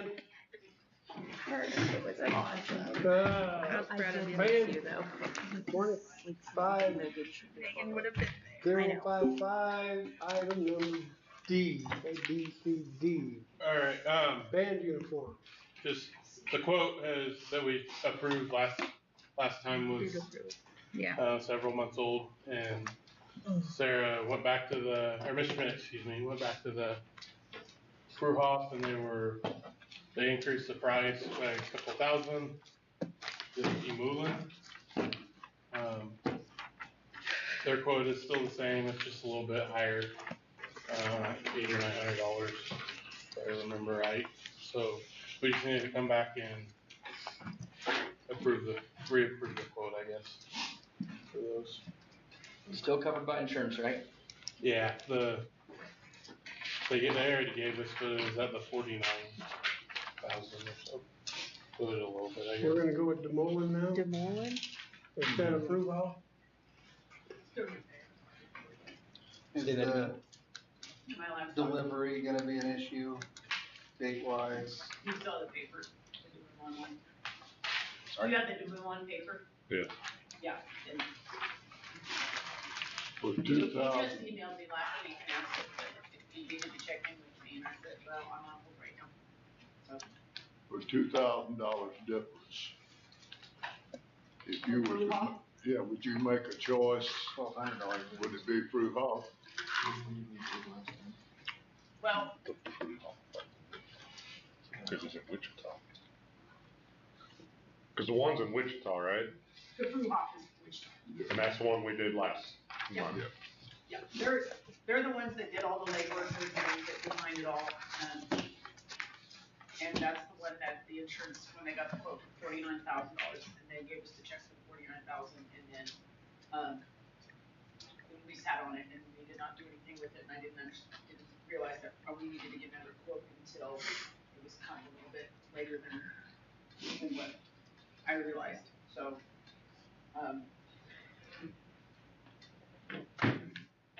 at this point, my personal opinion and how this went about is, you make the decision, how about that, and then I don't have to. It's your department. What's your recommendation? Will the insurance make up the difference? I think that's the biggest question. I don't know, I didn't ask him. I haven't asked him. I'm fine with going to DeMullen, I just feel like we really did a crappy job as far as taking care of Fruhoff, if that's the case. Say that again? I said, I have no problems going with DeMullen, because the guy that got the quote to me in a very timely manner, as best as he could, was very, very helpful, but I think that we might owe Fruhoff an apology, or at least say I appreciate the time because I already let him know that we had approved it, like, through Fruhoff, and he said, okay, well, I went back and they did change the price. I hope that it doesn't, I hope it doesn't cause an issue. I understand they have to make money, blah, blah. Here's what we can do.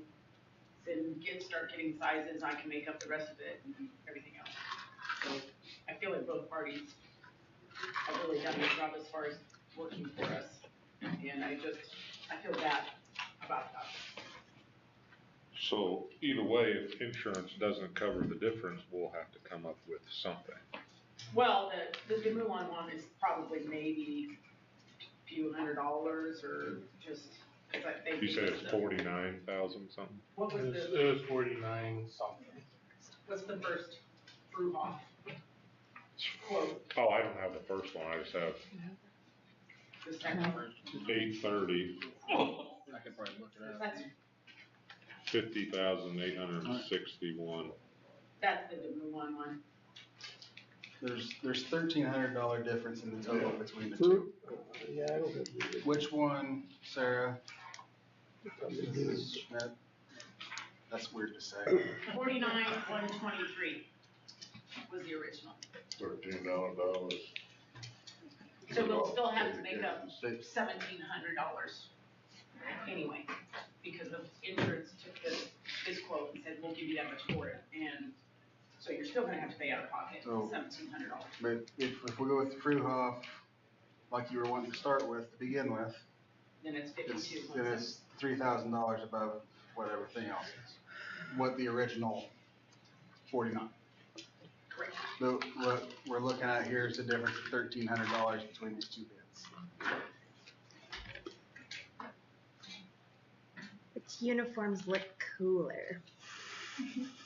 Honestly, they designed it. They wrong. designed them the same. Like, I can show the I showed the picture to the one, like, Oh, okay. So you could I kind X'd out what Fruhoff sent me and I sent this to the Mulan, so they didn't have the price of. tag. Mhm. And then they went with basically apples to apples, and they had the design look, they knew exactly what it looked like, what we designed. So, they had a picture of this. So, they knew. Okay. So it's basically the same. Right. I mean, like I said, we can go with the Mulan, I'll just. Did Fruha, I mean, I realize their bid and everything is what it is, but did you tell them that, were they aware that we approved it and then they adjusted their price afterwards, or, and rebid it, or how did that? It's, well, the rep that I talked to, Patrick Cunningham, I think was his name, talked about that he goes through the suppliers and it's one of those, the quote was past the date on what was posted. And so he said, I hate to tell you, but they went back and they choose the price. Just, in all honesty, they never agreed to. Because that first initial bid was in May. So do you feel like there's any benefit to having a company out of Wichita deal with all this versus, was it in Illinois? Illinois. Like, do you ever have troubles where they're gonna take it back to them to make adjustments or anything, or? All we've ever known is from Hawk for the past 50 years, to be honest with you. So, I don't know as far as that goes. But do you ever have to? I've never Have had to anything. do anything with our current ones other than send them, maybe get dry cleaned. After sending off part of them, lately, that might be cost expense later down the road, but other than that, no. Where did they go to get cleaned at? We would have to send them water cleaners and do it to get dry cleaned. But these are that 50, it's not like 100% wool. No, I understand. I didn't know if there was something like you'd send it back to the company to get cleaned, or if it's somebody that's closer that No, they could do. they can go in here. Yeah, no, nothing special about them that we would have to send them. Yeah, unless they got into another.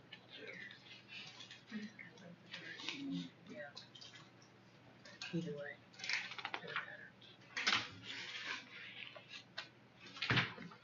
Like I said, yeah, I mean, if you're comfortable saving the extra dollars by going to the Mulan, that's fine. I will be more than happy to call Chris and let him know. Are you gonna check on insurance covering anymore, or is that done? Oh, I could check. So, And we don't wanna wait too much longer, we're gonna get them in. The Mulan can get them here, their lead time is a little bit faster than from Box. You know, 6 months and 7 months. Mhm. So, you have no problem. So you're okay with either one then? I have no problem with either one. I'll make a motion to purchase the new band uniforms from the proposal from Fruhoff.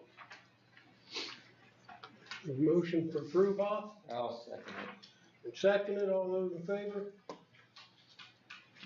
All opposed?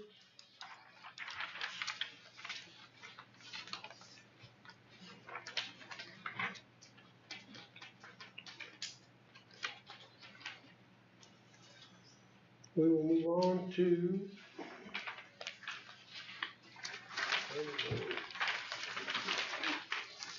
new business, 25-056, assessment scores.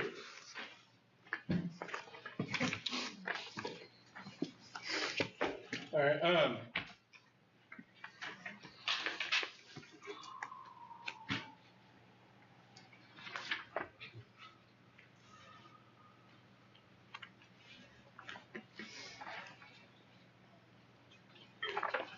So, I just wanted to kind of give you a little bit of a history on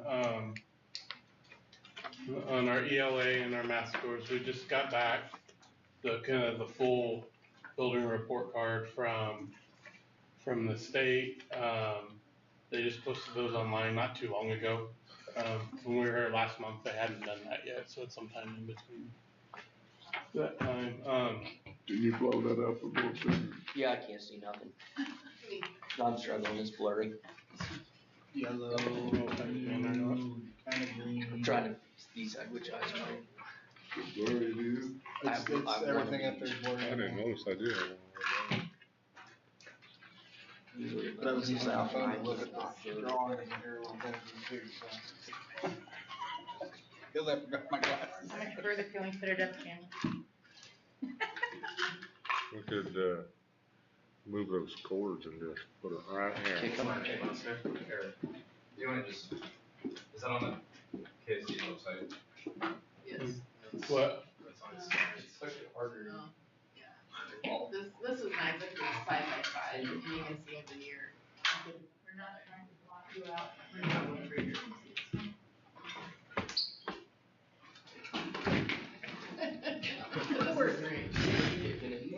Just ramp it. You can run at her. I think I can read it. How about that? Hit it That's hard, better. go. Fire marshal. You see it, Amber? We're not blocking with doors, it'll be fine. Can you guys see it? I don't know if you're gonna be able to see it. Yeah. It's fine, you can give me the closed captioning. Oh, just listen. Close.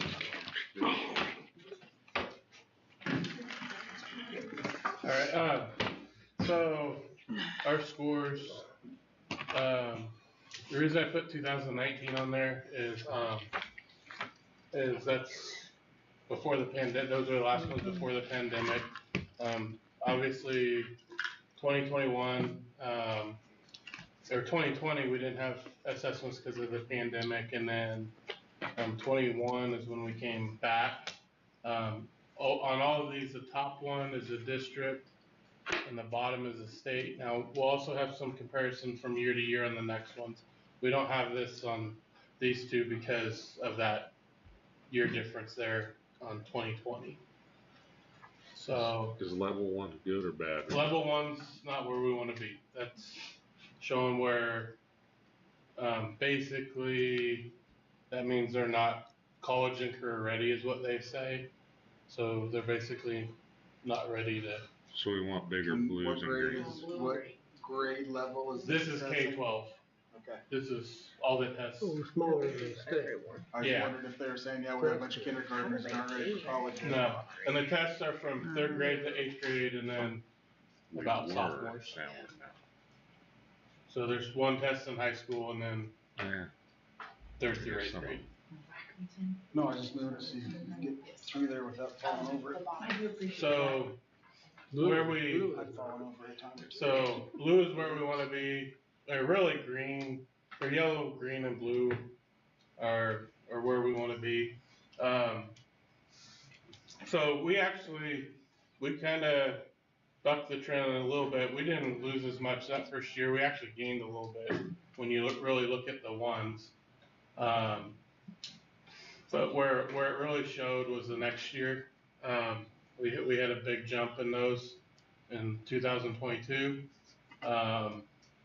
And it took that long for it to reach us, I guess, that drop. And this is English language arts. Why I showed you this is 2023, we started to kind of change that trend and things. And then last year, we obviously had another bigger disruption. And you'll see this on math too. But we had another drop in our scores. And so,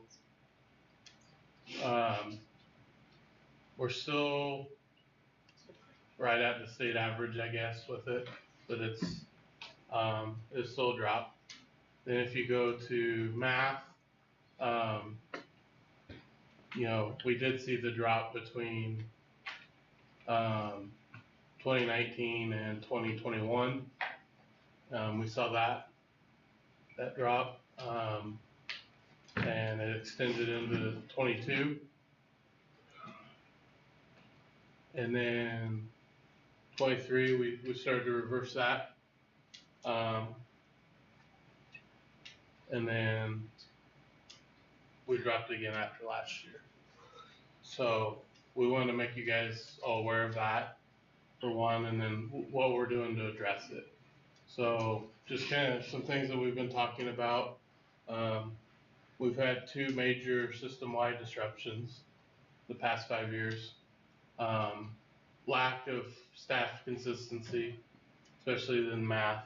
We've had a lot of turnover and a lot of different methods on what we've had to teach. And then just, it has been a trend the past decade. I think the first year that we really did this system, I want to say we were 10-15% in the ones. Does this break it out you said this is K through 12, right? Yeah. Does it break it out? Yeah, it grade does. level too? Yeah, you can. I was just showing. Just curious. If you go onto KSD report card, it'll go. It breaks it down. Yeah. Every grade. You can do whole school. Yeah. You can break down whole school. You can break it down by grade level. You can break it down by free reduced lunches. And do we see a significant phase or grade level that it's worse? Classes. So like we can track a class, say like the current KSD fourth grade class. Sure. And we can watch them. So KSD. fourth grade. Yeah, KSD. We've had we've known that we've had some high needs in fourth grade. But they were also kindergarten first when they went through COVID. So they didn't get a lot of learning at the end of kindergarten or the beginning of first grade. So we're seeing a lot of holes in ELA. And so we're gonna talk about this now, so I can go into it. Sorry. But no, so we're looking at what do we need to do as a school? You know, like there's some major deficits in fourth grade. So we've had to do this letters training, right, through the state, which is, basically like the system of reading. And so it's kind of like the whole science behind reading, and then, so they're basically giving us a class on how to teach reading again, right? So then what curriculum are we gonna use for that? So we're putting in like major phonics interventions, and so right now, usually you don't really teach phonics past 2nd grade for sure, some 3rd grade, but not usually 4th grade. But we are putting it into daily use right now in 4th grade because we see so many big issues, right? So the classroom teacher is teaching phonics again, and then we're hitting it with our small reading groups with our CMP time, and so then they get an extra dip of what we see as their deficits. We're doing interim testing, which is through the state assessment. So it's like basically a practice state assessment. The window's open right now for 3 weeks, and then again in January. So we're testing our 3rd, 4th, 5th, 6th, and then you're doing 8th and 10th grade. Because those are the levels that get tested, and so we can see what standards they're lacking. So it'll show up as, you know, you're really behind on, and this is for reading and math, so you're really behind on number sense, or, you know, geometry, or whatever it is with math, the same thing with reading comprehension or fluency or whatever shows up, then we can put more time and energy into that in the classroom. It's somewhat teaching to the test, but also showing us where our gaps are. So that's what we're kind of looking at right now. But so then the hard part is, yes, we know 4th grade might be a little bit behind on some of this, but then we test all grade levels from 3rd through 6th every year down here. But what you run into, Jeff's only gonna test 8th graders and 10th graders. So we don't really get to follow like every year. Say you have a high class one year and then a lower class the next year. So you're kind of comparing apples to oranges in some sense right there. So you could get a good year where you get really good test scores because that grade level, you know, just tests well. Like they're good test takers. Next year is going to be a very rough year? We know right now our seventh grade class, they're not good test takers. And we know this because we've tested them in third, fourth, fifth, and sixth grade. Their test scores are not great. So when we test them as eighth graders, we are not expecting great test scores. So what do we need to do as teachers? What do we need to do as administrators? What's our plan? So we've got a plan. And I told you kind of the elementary side is the plan, but we've got plans kind of for. Well, I mean, we're gonna do the same thing with the, do the interim assessments and stuff, but, our intervention process looks a little bit different and, still kind of in development. We're trying, we're piloting, we're hoping it moves the needle. We've been using the MyPath program. It's supposed to find those kids' gaps and meet them where they're at, and it designs an individual plan for all of them. We're young enough in it. It's not the jury's still out. Right. We haven't done enough of it at the high school level. Yeah. And it's not a perfect plan, but it's, we have to try something. So the problem is it has a lot to do with effort. These test scores showing right here have a lot to do with effort. Do the kids care? We test them with FastGrid 3 times a year because we're required to by the state, right? We're also required to do the state of test assessments, which kind of falls right in there all together. And I feel the kids, they make the comments all the time. Oh, didn't we just take a test? So it's hard to motivate them to do well. Like it's effort, and then same thing with the MyPath. Yes, they're supposed to do MyPath 2 days a week. 2 days a week. But they can also sit there and just not do well on MyPath and not progress on their skills that they're lacking. You can't force them into it, so it's hard.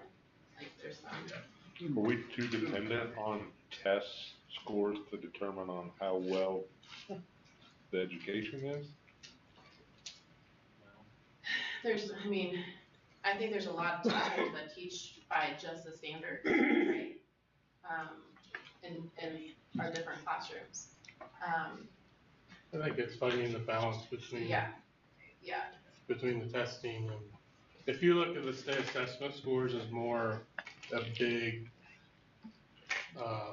that big overhead view of everything, that's more what those are designed for. If you look at like the FastGrid data, that's really getting into the individual thing. How many students have to repeat a grade? Well, the data shows that students should not repeat grades because of self-esteem. No students. We do mostly with kindergarten and first grade, just because I think there is a stigma involved with it. When we. So past that, The higher classes. he will have you repeat a class. Yeah, if you fail, you have to repeat it at the high school level. You get the credit. But yeah, there's a lot of the people who have been in education longer than me, administrators that 7th, 8th grade year, they're like, I wouldn't hold them back, Well, we got shows up a 93% graduation rate. Is that due to students failing their courses, or is it due to the dropping out? Well, that's not very many kids, and it's, it's usually, there's usually multiple factors as to why they dropped out. Do they have grades? Maybe yes, but there's a lot of times there's other family issues, other factors that, as to maybe why they have those bad grades. There's other factors. It's not always just content or what their abilities even. There's a lot of other factors that play into that. But that would affect your test scores. Oh, yeah. Oh, yeah, all those things affect your test scores. Which, even attendance. Yeah. Attendance affects test scores, nutrition, are all, the social emotional health of the students, There's been a lot of research about how you have to have those things in place before you even worry all the about basic content. needs of a child need to be met before they can learn. Goes back to the conversation we had in the library, you know? There's a lot that goes into a school day that is not academic. And that's in our town too, you know, it's not just big cities, it's here, daily. Ever growing, I think. So are the state testing, is it a good guideline to base off of We where don't get we're a at? choice because that's where we are gonna get accredited. It's through the state this year, they're shifting all of it back to test scores. For a long time, the Child Left Behind era, which is mid 2000s to 2013, 14, that was what you did, and you taught to the test and things like that. There's a shift in that mid 2010s, early More to Common Core. more Common Core. Teach the concept, multiple different ways to learn the concept. And now it's like cool. it's the pendulums going back to state assessments. But yeah, that accreditation, and they're not saying like that we have to have everybody's out of ones or anything like that. But we do, I mean, we need to be better than the state average. And at the very least, We feel at our school, we definitely need to be better than state average. I mean, the state average is 30% of your kids not being prepared for that, you know, for college and career, and I don't think that's a goal we truly want to have. But that's the state right now. I hate that statement because grades don't prepare a kid for college. Grades don't prepare a kid for the real world. And it just drives me nuts that they base everything off of test scores instead of life. You know, I mean, they don't, and not that you said it, and that's not what, you know, I just, that statement just drives me nuts because everything's I will test say, scores, and, our last PISA meeting too, yeah. you know, we talked about, I don't think they're gonna necessarily accredit us based on if we get our numbers up to a certain percent. I think they're going to accredit us on, did we try?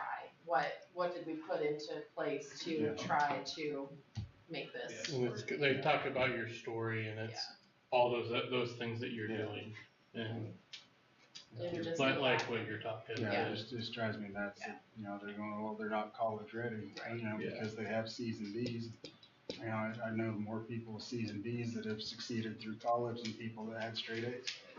You know, I mean, it's just, it drives me nuts. It's not necessarily through college, it's through life. Yeah. Right, Yeah. right. Yeah, the difference between book smarts and smart. And you need a good mix of both. I'm not saying you don't need to be book smart. You just gotta, there's gotta be a good mix of both. When they base everything off of books, there's not much you can do.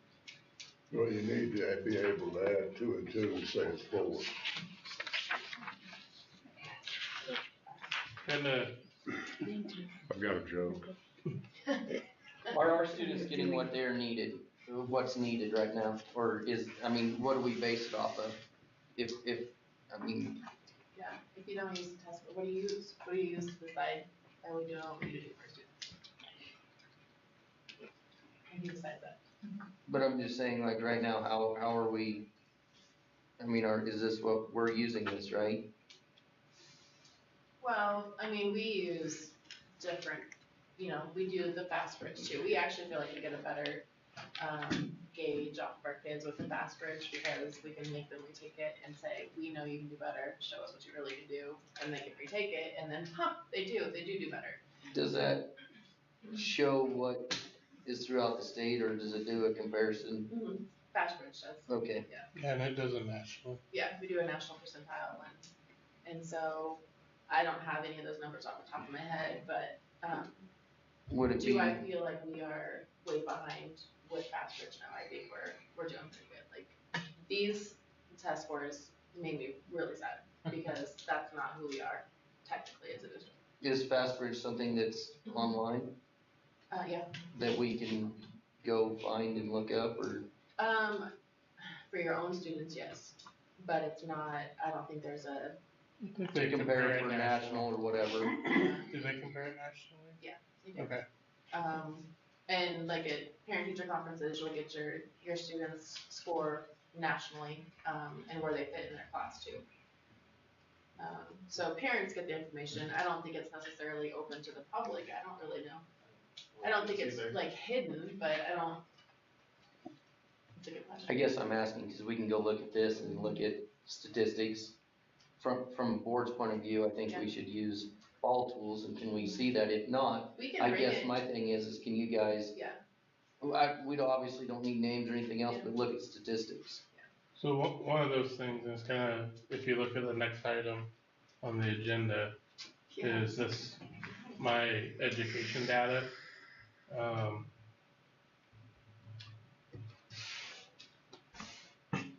So, just kind of bear with us here with it. But this is a tool. It's an application, but basically it gives parents, staff, kind of an overview of each individual kid. It has their attendance data, their course grades, their testing data. It allows the kid to go in and say what their interests are, things like that. It gives them badges for major accomplishments, for meeting their goals and things like that. It's something that's been around for a while. Does it have a comparative in your classroom where you would rank or anything like that? Because that's a lot of motivation. Yes. Mhm. Yeah, You tell it your tells kid you, it'll you're- show you like even your classroom grade, like what you got on the test versus the rest of your class. But if your son or daughter knows he's at the bottom of the class list, Yeah. he might. Another one they talked about was attendance. You know, there's attendance reports that it pulls, and it'll compare your student to other kids too. You know, the parent that thinks it's normal for their kid to miss 25 days of school a year. No, it's not.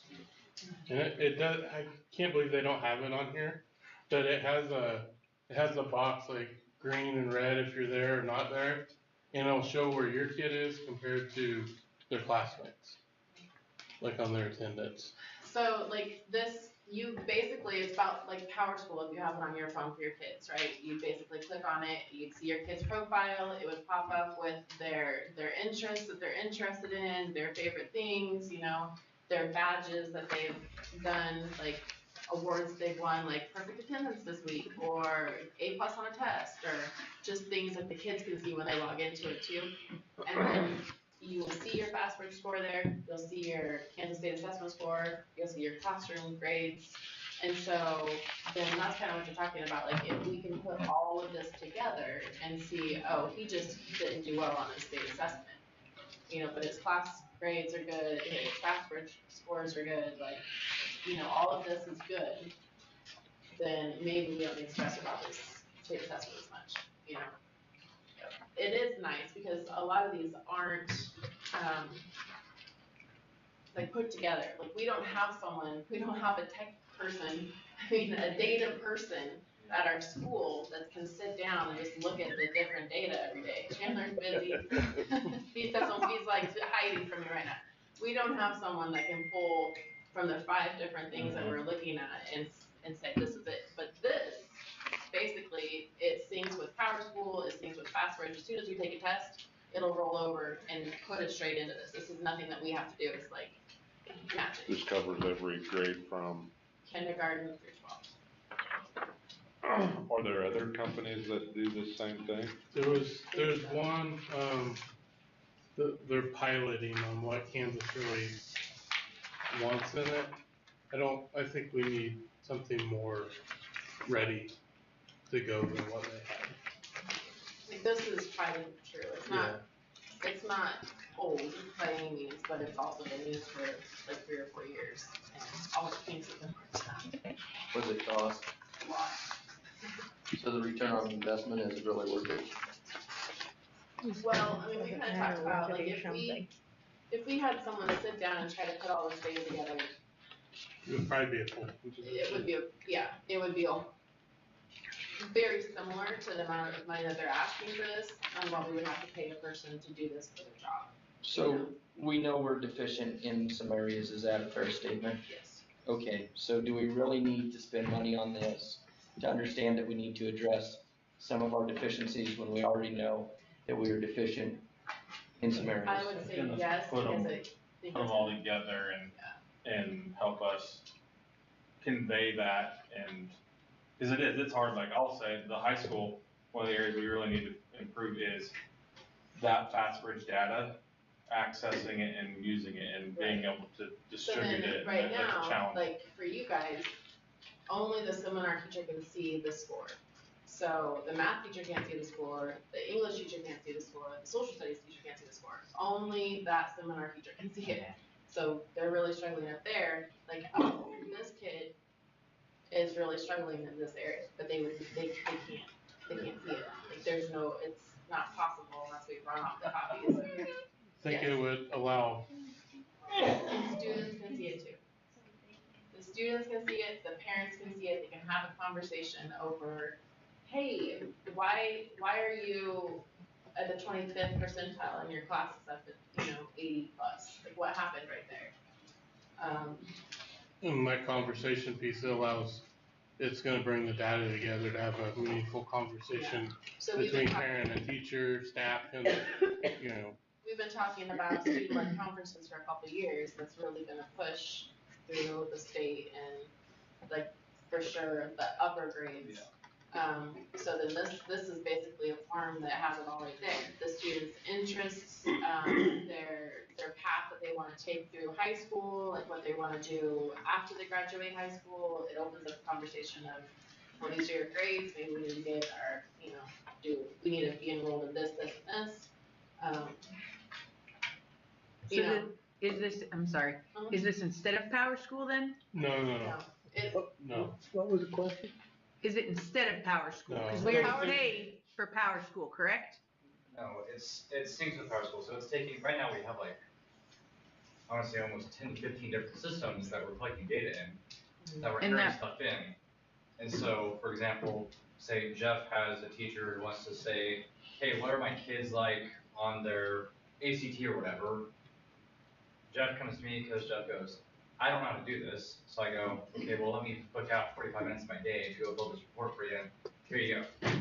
And then next week, hey, I need another report for this. And so it's kind of bringing all that data into one single pane of And glass for them. it syncs it for you. Yeah. Like, every time you take an ACT test, it will update it into that. So we won't use Power School then? Power School is for our personal grades through our school and our attendance. And this just adds everything then? This will add Power School plus FastBridge plus ACT plus Zello attendance, yes, they talked about iStation, all the different things that we're using, the 10 different things that we're using, this basically pulls it all together and puts it in one report. And I guess as far as return on investment, I'd sure like to see, we're not gonna know until we try it, but I think it's gonna be a very valuable tool that, and if it ends up not being, obviously we don't keep it. But I think it was exciting to see what all we can put together in there, What is the annual cost? easily disseminate the information to everybody. Is it 15 at least. But the What do you 23 includes that the first Yeah. year? Yeah. And then it's 15 after that. This is kind of along the lines, but maybe not exactly, just out of curiosity, and it doesn't matter what grade it is. Say 6th grade. In their classroom time, how much of it is done on a digital platform, like classroom time that they're in school? I would say the majority of elementary classroom time is going to be not digital. Unless it's extra activities or like when they're learning a concept, it's teacher And then does it, like if their assignments, does it go to a digital side or? Some classes, not a lot right now, like this school year, I would say there's not a lot of digital. Then how would it look at the 7 through 12 level? Well, our English is all digital at the moment. And then it kind of just depends on, I mean, I think they incorporate technology into their classes, but none of the junior high level teachers are solely Chromebook teachers where everything's. Yeah, I think like we mostly have traditional teachers with the lessons taught in class and, by the teacher, and then if there's an activity to do or. Who would benefit the most from that? I would say title, at risk, classroom teachers are gonna actually benefit more. To be able to see specifically what piece is missing in their individual student. What about the parent? Oh yeah, the parent communication part, to let them see like where their kid is sitting, I think is gonna be important. I mean. But you can look at all that, not just during parent-teacher conference. Yeah, no, it's live, like you can look at it daily. They have like a weekly newspaper or newsletter, excuse me. There's a parent portal in like a newsletter contact that basically we could put anything in there, weekly, daily, if we needed to send something out too, like just to update the parents, like. I do think that if parents got used to using it, I think that would be fantastic, because then they can kind of push them home too, like, this is where you are in your classroom, why are you not showing it in your testing? And maybe it's not an effort, maybe it's testing anxiety, maybe it's, we need to talk about, hey, this isn't supposed to be scary type situation, like, let's figure out the missing piece here, I like that as a parent, because there's so many times, I'm like, what do you need help, they have no clue. Yeah. I mean, Kennedy, yes, but Mason, well, and so it'd be really helpful it to lists me what assignments the to teachers look have at out that there and- too. It'll list what's out there, what's due, what's, Yeah, that would be very helpful to me. I mean, to me, but. Right, that's because me. it does help with communication. It like Yeah, starts the and then I can conversation talk up. to him It about says it, in social studies so that he you have doesn't 3 just- things to do by the end of the week. Yeah. Yeah, that would You be have something helpful to to do. me, because I don't know what to ask, you just, so it would be helpful. Ultimately, I think it will benefit our students. I mean, that's the biggest reason they, Yeah. Right. I think it's they can't really hide. If we Yeah. Put it all. Right, that's what I mean, and like you said, a motivational thing, I mean, I think it would be helpful I think for it that starts too. the conversations on For multiple them. levels. But They It can- starts at, from the teacher to the parent, and the parent to the student, and the student to the teacher. I mean, there's all sorts of different, because they know they're gonna get the ding that mom just saw whatever happened to. If we were to bring this online or approve it or set it, decide that it's a direction to go, how long would it take to see that it is worthy? Beneficial. Or what, or how is that going to be seen? Is it like, what's a data point to prove that it was worth the 23,000 and 15,000 every year or whatever it is? Can we track the parents that get on and check it also? How do we? How are they using it? Yeah, how do we justify the Can you see when they investment? Can you see when parents are using it, or can you see all of the I interactions? think, how I understand it, yes. I mean, right now I can pull how many people hit our school today and give you a number, so. So a friend of mine is from Hugoton, and her husband is an administrator as well as her being a teacher. And her input on this was that it was helpful as a parent, not just an educator, and that the kids did see where it was coming from, that they could see everything. So, I mean, I have nothing against, people's reviews, but at least it's somebody that No, Yeah. you know, Yeah. that, Well, I mean, and that like I had gone to is very a helpful. meeting a couple years ago, they can and pay it was you for some of this. I mean, that's just.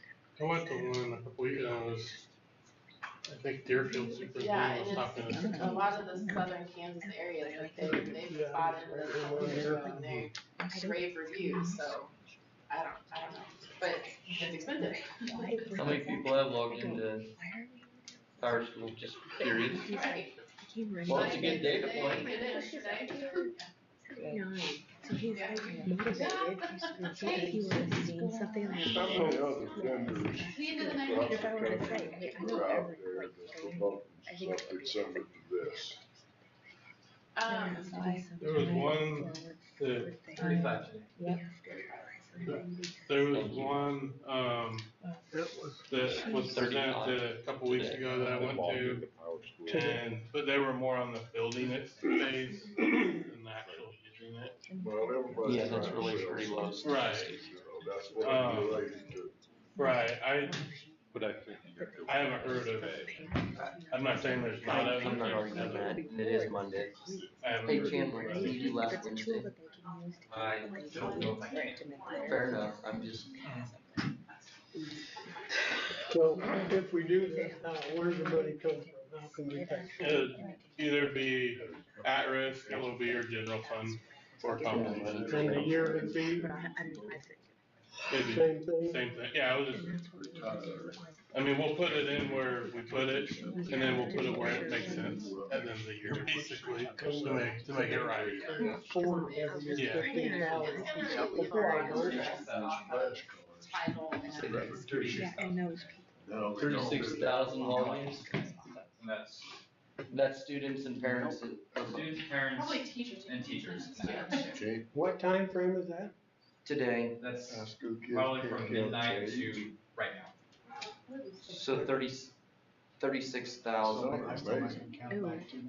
People are checking on. logged in. well, you know, any good parent screenshots the bad day and says what Log in, happened. log out, log in. But I mean, that's like, I think our, I'm I, telling you, I have a girl that will log in on I do. 5 times a day Question just mark. to see Red, where some things are updated or whatever. Kinda. Divide that by. would you like an opportunity to explain yourself? 300. Well, double that. Gives her a minute So to kind figure of out the alibi. kid them. As far as being a superintendent, is I don't have to deal with Power School that often. If you really want to mind-boggling numbers, since we've had Power School, we've had it for 75,987 hits, so. 7,000 of those were mine. Since when? Since we started Power School. There's Way been back what? when. Say that, please repeat. We've had total hits of 75,987. Total people watching for our Power School since the beginning of time. Since it was implemented. When did we start Power School? Was there when I was in school. 2000, it was in school when I was too. 03, 04. I was gonna say, 20 years. so I was gonna say, I just think no, And came they in started last. it when going was. No. We have paper report cards. So kind of back to my question about, are there other companies that do this? Like what made you go with this? This was a Kansas company, and, I mean, they seem to know what they're doing. I mean, we talked with them, we had a Zoom with them, and, I mean, I sat in on one previous time, and you sat in on one at different, like principal conferences, superintendent conferences, Your nose and, ring. I out. I mean, there hasn't been a lot of other people out there, I guess. And so these guys, I know I listen to him, he listened to him, and then they do what he does, so. I guess my question is like, is there something better than this? For a I don't know comparable price? what would be better though. Like, you know, like what. Is there what somebody other that does, price would be- gives a lesser product for Right. lower money too? Like, that, Probably. Is this the ideal time to do this, or would summer be? This would be a great time Start it for up? me personally, because we're just starting into, we have our first round of FAFSA we've already done, but now we've got interims and everything else that we're trying to plan our year, you know, this would be some really good data to use to plan So if we approve it and you call them tomorrow and say, we wanna do this, what's their setup time? Month, I think. What's tied into for you for maintenance? Oh, it's super easy. They give me everything I need. They, like, Orzello and Fastbridge, and then there's something else too. I think we have to sign off allowing them to, allow like Fastbridge to communicate with them with our data, basically. Which they have all the paperwork already for that, cause they've done it all the time. Well, that goes into security. Yeah, Right, so what's their, yeah, from the kids' identities and, How long has this place been in business? They're, Look up their Facebook page. they were in the Vegas school system, and they were guys who worked with data all the time. They developed the program, I mean, it made its way here about 3 or 4 years ago.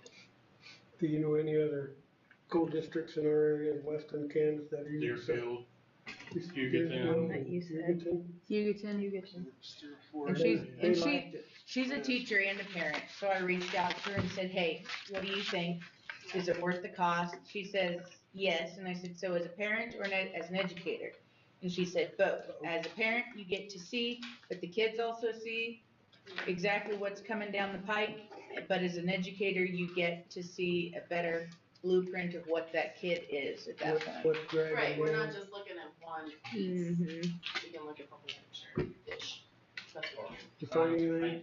I didn't find anything, but for linking into PowerShell, they have what's called a plugin, and I install that into PowerSchool, and it just connects up. Bada bing, bada boom. Did she say how long they've been on it? She said that, What did you? she didn't say how long they've been on it, but she's, From your take, several years? yeah. I can always ask her. Only money. I mean, the bottom line is we gotta do something. Trees in the zone So if three, this is too. a start, I feel like we're running around in circles right now. Like, Yeah, there got needs this, to got be this, got some this, like But it would be nice to. direction. I would bet it would help us figure out what we really need with those, some of the other things that we do. We're not gonna know until we try. Yeah, and I would say if we're not using it, we don't find it beneficial next year. Is there a contract? Yeah. Right. a 30-day trial. There's probably a lot of work for it. renewed on Is there a Apple. contract or anything for it? Year, Yeah, it was 5 an years? agreement.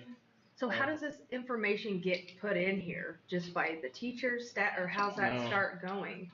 It's It's just all synced by, it pulls from. from everything. Oh, Yeah. that's so I nice. think- Okay. Yeah. Okay. Yeah. If this wasn't I'm like, who's gonna be available, what would we entering do this? to And it address goes to it? Southwest Okay. Plains and then it I goes see. What we're doing. Yeah, you just. Chandler said you're I mean, if this wasn't That must have been available, what you were saying. No. I mean, how did we do things before we had Fastbridge and 99 different programs? How did we do I it? know we don't have voice. Let's get out of here. Superintendent and the principal called my dad, and my dad had a contact with me, but it wasn't by phone. I'm just saying, if this wasn't available, what would we do? I'm not opposing it, I like tech as much, I mean, I do. No, I'm there with you, like, I'm also, I love technology, but I'm also one that is a firm believer that there should be a book for educational purposes. A paper, not a digital book, a paper book. I think we'd be talking about having a position open for something like this is what we. Well, I was trying to decide, maybe one of you guys remembers, what did, Lindsay Thompson do? Was she not like a data person there for a while? When, yeah, Galen Thompson was our tech guy, and she was, do you remember?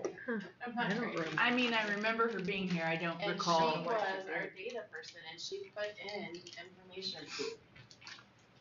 I will say, We They don't might have have hired that before you person. come on. part of the reason the grade school does, I mean, they've been doing it longer for one thing, but the intervention and that type of stuff is, I mean, the title world is more intervention.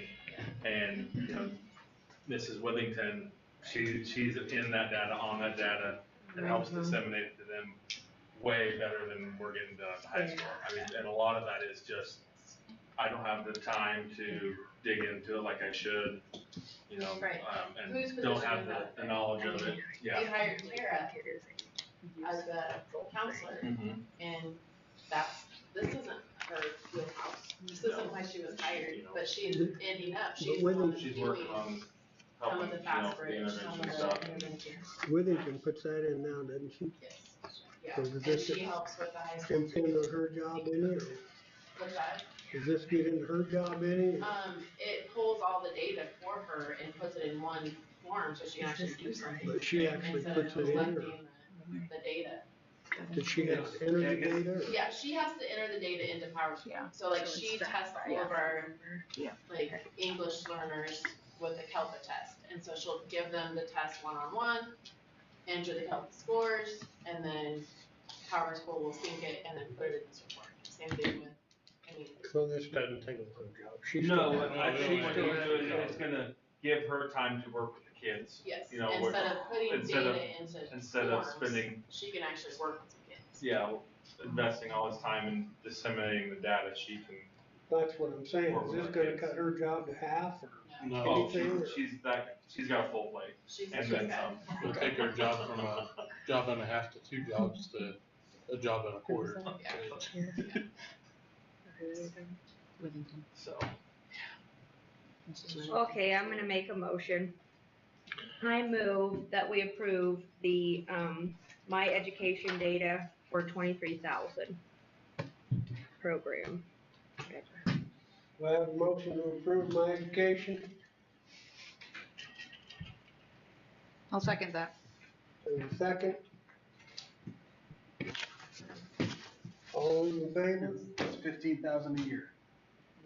That's, I'm reading that right. Yeah. Are you voting? All those in favor? All opposed? Did you go? Okay. We good? All right. Just more of a wave. Time to go home. Yep. I wish. Is that it? Pitter patter, boys, let's get at it. We took care of both of them. Strategic plan. Okay, Goal.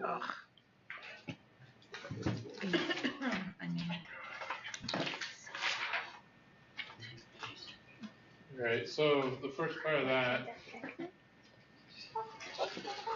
is last month we discussed goals. And I told you I was working on them and we'll bring goals back with us.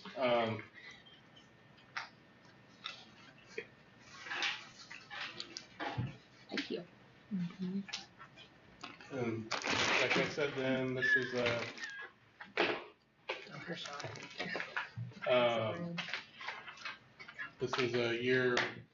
year-long, for this year. We did this, probably my first couple years, and then, we've kinda had a gap in there, about a year. And, so it's just, these are goals we've been, or things we've been talking about for a while, just, and some of this isn't internally, but just developing a long-term strategic plan for the school district, developing a plan to address the learning loss. 3, develop a plan to address facility and transportation connectivity of our school district. One of these we did tonight. We basically finalized the bond funds. And it's just moving us towards, the new building. As more and more of this comes into focus, I believe we can do like a transportation plan and just keep addressing the connectivity in our facilities. And then just striving to connect with all students, families, and patrons. For this to really have meaning, we really need to engage our school community. And KSAB offers a service to do that. It's a goal setting, long-term goal, strategic plan. And at the end, it would, you know, I'm gonna say 3 to 5 years, it'll give us that plan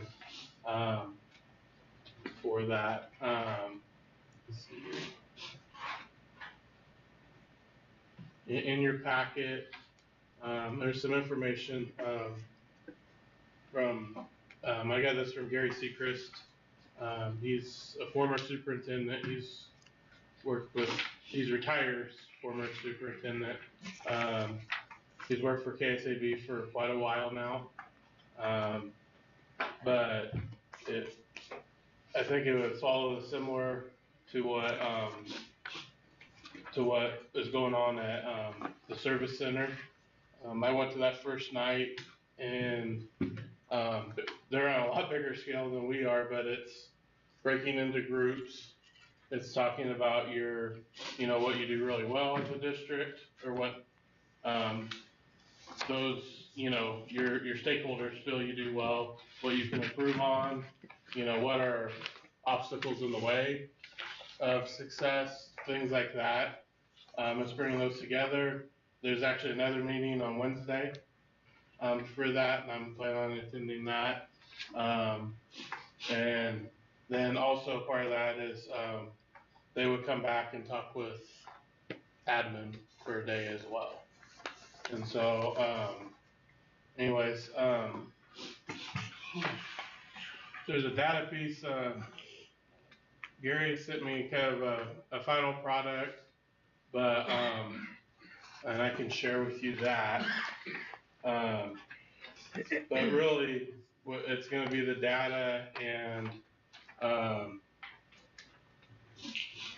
us as a district, following through to make this worth the paper we put it on.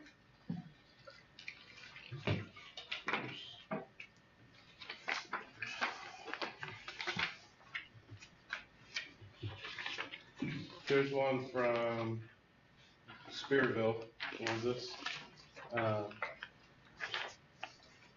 This is their strategic plan.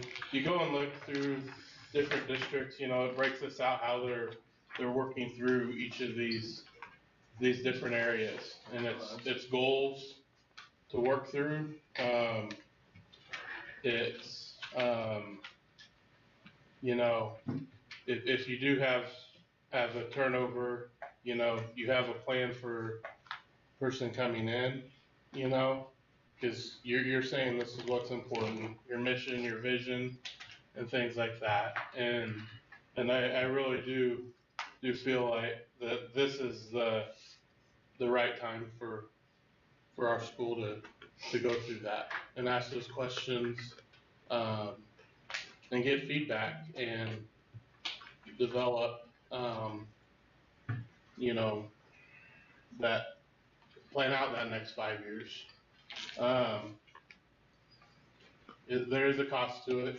The cost of it is $4,000 plus the travel expenses for that, and things. And then there's some, we'll provide a meal for the participants and just things like that. I have been going back and forth for a while on this. If I felt like I was comfortable doing it, I would say one, I've never done it myself. I've done a lot of reading on it and things. But two, I would say that we could probably muddle through it and do it, between admin and I, or all of us. But part of that is we need to be listening to what's going on, not like doing the trade or doing the presenting and things like that. So I do recommend that we use the KSAB services for that. Looks like you're already doing it.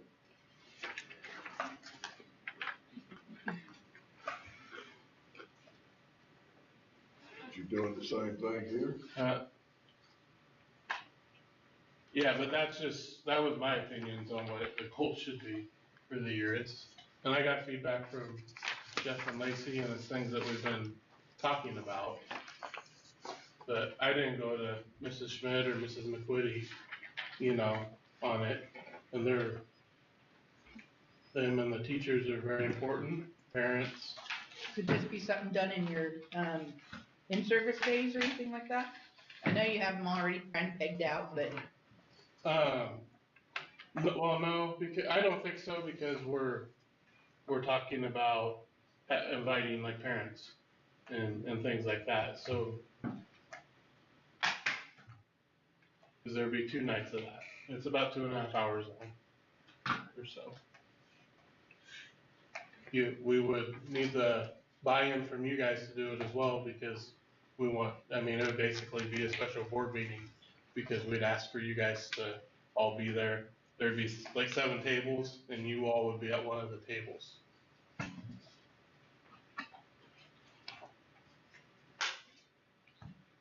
How about no, just for that fact? I'm thinking, you're all maxed out on special meetings. Part of that has been, it has been something I've been thinking about. We've talked about, obviously this last year hasn't been the best time to do it. So is this, help me out again, do they come in to and ask questions, or is this something that you go to, or we send people to? No, they come to us, and we're inviting 50 people from the community to be involved with us. You're inviting how many? You have 7 board members and you invite. For the strategic planning. Yeah. You're getting their feedback as well. 7 people at each table, you're saying? Yeah. I mean, I think the last time we actually wrote our mission statement was I've been here 10 plus, and it's been the exact same mission statement for 15 years. So we definitely need to look at it. I think we even looked at it, may have been like 80s or 90s. Right.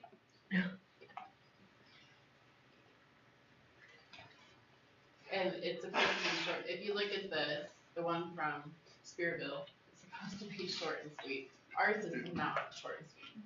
If you pursued this, right, you already said 7 board members.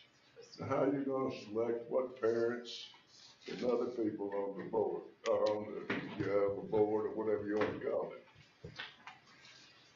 I think that we've had a lot of engagement with the building process. I think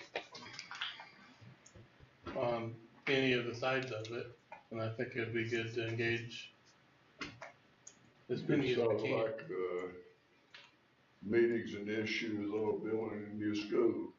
How many do we have in the gym? We could And have how a many different record-breaking, opinions did we have? meeting. And that's where they come in and they compile that data. And they find where there's an outlier, or that there's, Common ground. a common ground on it. They help us find that.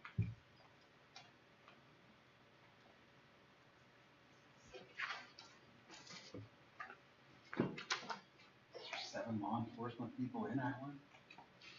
No.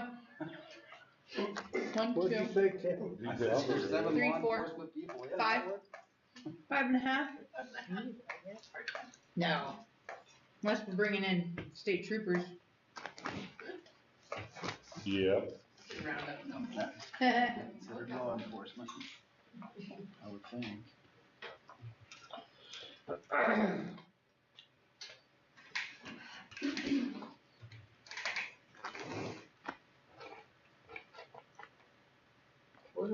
principals, thing, building supervisors, about the attendance we would get from the public.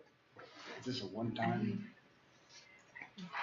thing or And businesses, how do you think it would go? It even has pictures, Amber. 50 people in there. Yeah,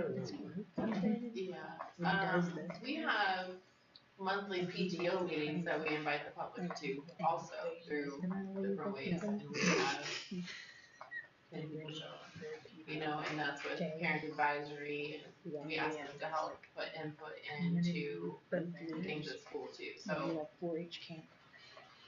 I mean. Yeah, the facilities committee, Yeah, we we had had 30. 30 volunteers. I don't know that we asked anybody Right. beyond that. What we want to see for school. Oh, okay. I mean, I can see maybe 25 or 30 showing up. If we Well, you advertise this. gotta add in the teachers too. You gotta- Is there a time constraint on this, or is this something we can? Moreover. Yeah. We can certainly mull over. What Can we we are table going, it till next month at least then? yeah, what we are going to run into is, the second half of the year is kind of the superintendent search season, and that's where Are you Gary like runs those searches, and I was gonna so say. they're no, I'm not saying that. I'm saying that their consultants are busy. Well, Gary can just come. It'll be fun. That's what we do. Mr. Seacrest was Megan's high school principal, so. Oh, really? You survived to tell the tale. We do a lot of meetings and he always keeps it pretty entertaining. Yeah. So was that a suggestion to table it? Yeah. That's what I took it as, it's tabled. Go Amber. You just come to see. Moving on. Shoot a fight some people around town and. Eric, is it a one-time thing? Is it 2 meetings, 3 meetings? There's 2 public meetings. They're about 2.5 hours long. Okay. And then, I mean, there'd be work with the board afterwards, and, Yeah. I mean, ultimately, it's still your guys' decision on the Sure. plan. Yeah, I was looking through there, I saw the 2.5 hour meeting, but didn't see a 1, 2, 3. Yeah, hour two meeting it was. of those, and then I know there's one with Jeff Lacy and I. Jeff, is this fidget night? So Yes, my we'll go ahead. 4-year-old doesn't mess with one He's hand. got a new fidget. He's That got is so at least annoying. 2 I'm of not them. gonna lie. He I'm got not- the clicky clacky thing. I was gonna go disassemble. Well, I felt bad because he got one, so I had asked Click, Lacy click, to click, get click, one. You have So I was like, yeah. I would just try to This was the only got me tonight. We're gonna give you one of those So movie we're- chairs. Yeah, We'll go ahead and table this till the next meeting. that's fine. We'll move on to 25-057 report. All right. So September 20th count, 197 elementary, 152 elementary. We had 12 pre-K qualified, which is more than we normally do. And that's counted for 6 FTE and then 1 preschool age. So total is 361, total FTE is 352, which is down about 8 students. Just for reference, this year we had a one-time where they took last year and the year before to average them out, and so this year's budgets for the total FTE is 367. So there's a gap there. So we've had 2 years where we've dropped some kids on that. One positive on that, our multipliers are better than what we budgeted, what we expected. So I did not spell that right. Multipliers. Apologize.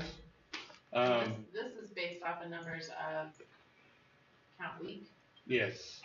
And the multipliers are your transportation, your at risk, which is your students who have free lunch or qualify for free lunch, CTE hours, ESL hours or number of students, whatever works out best. I think we always go by student hour or student number of students. Anyways, our total FTE with multipliers is 665.9. What we budgeted was 657.8, so we're actually a little higher than what we budgeted. Last year I was pretty aggressive, and then our numbers dropped, so this year is a little bit more conservative and things. We do have the budgeted sped of 78.1, so our total FTE is 744 as of the September 20th count, and I budgeted 736.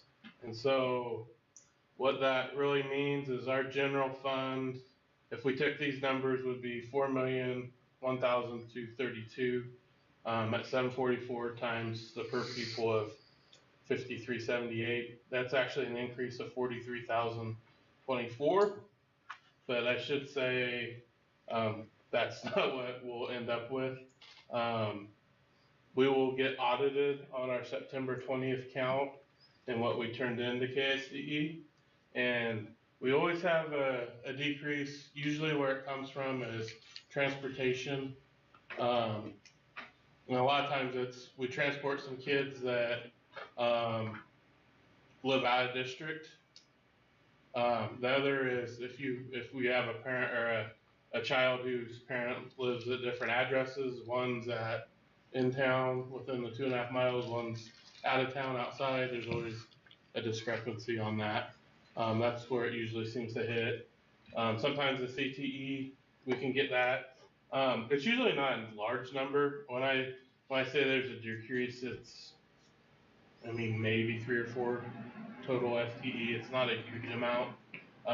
Where we usually see it from is the SPED, and that's because to kind of address or balance out if you do have an increase like what this is showing, we have a $40,000 kind of cushion in there, and it's always in SPED. And basically the reason we do that is so that we can see where these numbers end up and then adjust off of that. And the other part of that is when you do your SPED, you always budget high because, well, these numbers can go higher, SPED can't go higher, and you get audited on that. So, so that's you want to kind of shoot for the moon on that one a little bit, I guess. And so that's already in there. It's not going to hurt us. It's something we do every year. So, so just kind of an update on that. Next thing I wanted to talk about, Barry and Greg said, or Barry was talking about some of the logistics and things. We're at the very beginning of this, and I don't want anybody to get super alarmed yet because we're working through part of these things. I just I want you guys to be aware of it. So what we're working through, what we're kind of talking about.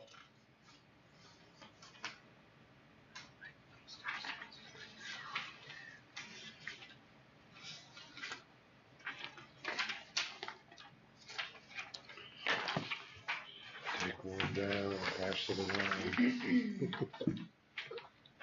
Thank you. Yeah. Refreshment. So the yellow area is what McCown is saying that they'll need for a construction site. So we lose the gym.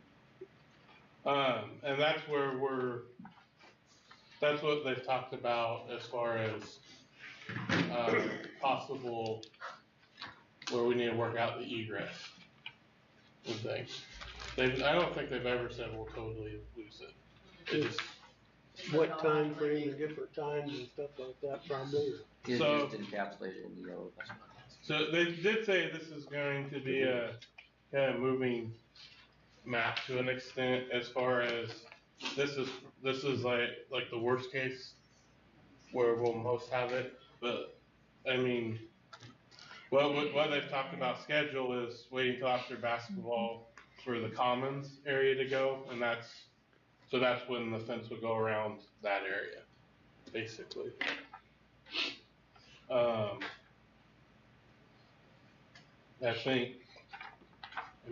think it's pretty safe to say that we would lose the north half pretty soon after they get on site, where they set up their trailer and things like that. They call them Connex boxes. It's kind of storage containers and things like that. So this is something we've been working on for a little bit, but we're throwing out different ideas, working through some different things. But basically, the red box is where the staff is parking now. So that's the parking area. It could be a little off on what we actually have there. The blue is what I would project out as some space for transportation to work through. The green, that's what we would anticipate for student parking. We're anticipating enough for about one class worth of parking. So in that is the black area. That's for the going back and forth like a driving lane. We've talked about several different scenarios. Like right now, when we transport, the buses start here, pick up the elementary kids, and drive up all in the line basically, and pick up at the high school. Kind of an area we've been working on is having one of the buses bring all the high school kids down, junior high and high school, at the end of the day. We've thought about some of that in the morning as well. They do get here in enough different times that I don't know if the morning is going to be as congested on that. The purple, that'll be a working thing that we need to work out with the construction crew as well, just where those points of egress are and things like that. The big question will be is where do we park everybody else? There's a variety of different options, either on site, just off site, transporting from different locations in town, such as here, possibly other locations as well. That gets hard just during the day. You have. What about parking up and down State Street and Main Street and 8th Street? All there. What about if weather holds up, going across to the visitor side and park behind their bleacher? That's one of the things we've talked about. The option. Yeah. The question with that is what happens when the weather's not holding up. Well, then we're gonna have to downtown. So we don't have school. No, I'm saying like when the weather is bad, there is no school, so. There's also rain and when the snow's melting And yeah, factor in removing snow, and like we even talked about that hillside there on the south side. The weather's good, they can park there too, but. What about up and down State Street and Main Street and on 8th Street? Where everybody used to park. That's what I said. Before we tore down that house. Yeah. That's not the students, the freshman parking lot. That's pretty tight parking going up and down State Street. And there was Traffic. 100 more vehicles at the That's time than there right. is now. We used to do it all the time when I was in school. Every day. Everybody knows No, Carl. that's the east and west. But I'm, Except for the front. so you're saying the staff would just still park where they're parking? Correct. I think that kind of needs to be addressed at this point too, because you've got one handicap spot, right? That is sometimes, but sometimes not used. But there's no area to be able to hardly get up there. If you gotta pick up a kid, if you gotta drop off a kid, God forbid I have to bring an ambulance down there. If I have to back that sucker in there, it's not gonna be fantastic. I know if that's all for just staffing, that makes it an even bigger issue, correct? Cause then that takes away all the other parking lots that are. Well, I mean, that's all we've ever parked up there, staff, but what we've talked about doing, we've got some transportation vehicles parked there, we could move, and then there would be room for some visitor parking. Right. Sure. Which I think that's necessary too, cause I can walk, but some of these other people going to pick up grandkids or whatnot, they're not gonna be able to, so. I was gonna say, I haven't ever had trouble parking up there. I've never parked legally up there, let me just state that. I've either had to park in the handicap spot, or there's everybody parked up against the building, and then you have to 14-point turn, so you don't ding somebody to get out. Cause nobody drives Priuses around here, so. Yeah, the way it is now, you just can't park super close. Yeah. Where you gonna park the buses and school vehicles? That blue area is where we would put the critical ones. But we'd have to look at parking most of them, a lot of them down here. Two activity buses would just pretty well fill that up. You can, Gotta do something. yeah, I mean, They're both available. we need to look at putting in some electrical as well for the diesel buses. Okay, so let's say hypothetically we get the parking things figured out. That still puts us down a gym, correct? We're No. coming up, They've never said we won't be able to use that gym. I mean, as far as so when we practice get goes. to like basketball, all of that will still be, And I think we'll definitely go to use it through basketball, okay. but they've never said that we wouldn't go use it for practice.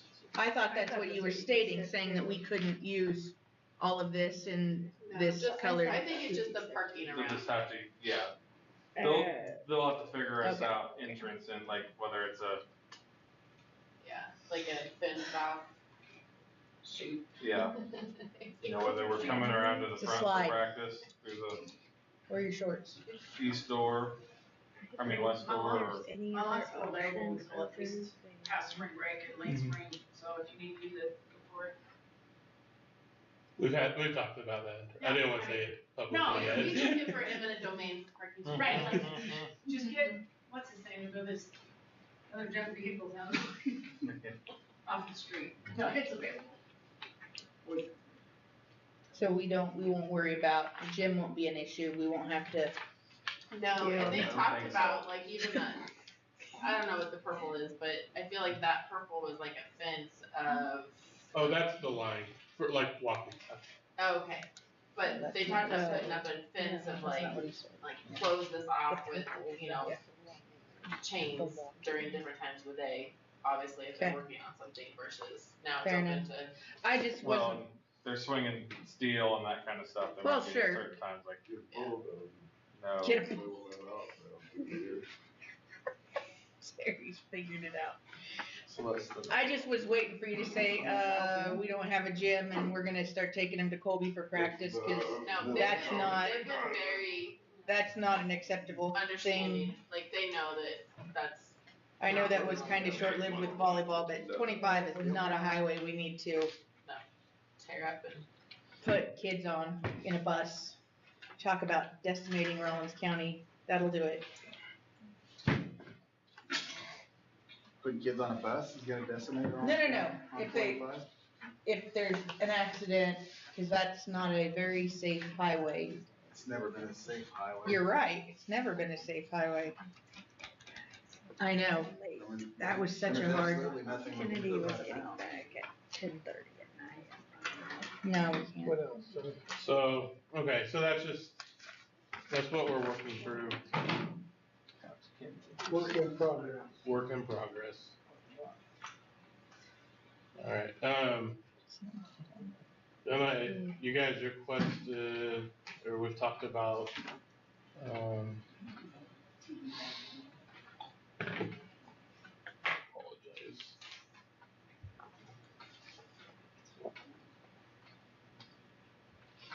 Just,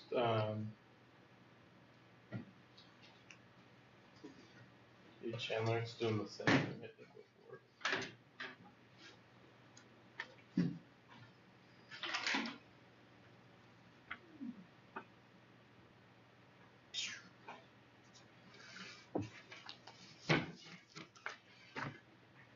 I just wanted to make you aware that that building project spreadsheet, we've uploaded it to the board folder. We're still working through it. I had some stuff today to try to keep track of the money we've gotten, will get, and things like that. And so Emily put together a spreadsheet for like materials, the modulars, things like that in a previous spreadsheet. This is all from demolition forward, basically. And so this front page is just kind of goes through the funds available, expenditures, things like that, what's remaining. We've earned in interest about $417,000 between capital outlay and the insurance funds so far. That's been about a year or so. But then going through then we have different tabs for like the architect, for demo. I call it MEP1. They call it GMP, so I need to switch that. But just the bills that we've gotten off of that. So if you go there, that shows that, and then the total amount, which is going back over to the main spreadsheet. And then we take these numbers to get the totals up here and things. So Where are these bills being paid out of? Like from SPT, and how much of this is from the insurance money, or is it all from the insurance money? They've mostly been through the insurance, or the bond. I mean, that's where it's accounted through. For SPT, or that's all came from the. Yeah, they had it built into the budget for it. Into the bond. I understand that. I guess my question is some of that insurance money is in a CD, right? And we haven't received money from the bond, right? No, not till today. Okay, so up until this point, where was that money being paid from? We've kept some of the insurance money out of it to pay the bill. So it's being paid out of the insurance money, not like capital outlay or? No. Okay. There's some that I would probably suggest that some smaller ones that we would normally, like we'd have a similar bill, or a similar amount, I should say, from year to year, and that, I guess, it helps with just keeping the bond budget and things. Some of it I think will be kind of a working document as we go through so we end up with this amount of money we want in capital outlay, and making sure we have everything paid off for the bond. I think it'll be almost live, like and changing as we go. So all that bond money and insurance money won't be under its own account or whatever, and that all that's pulled from it. So it's So very visible of, if you were to pull a report, we could see exactly what's what. So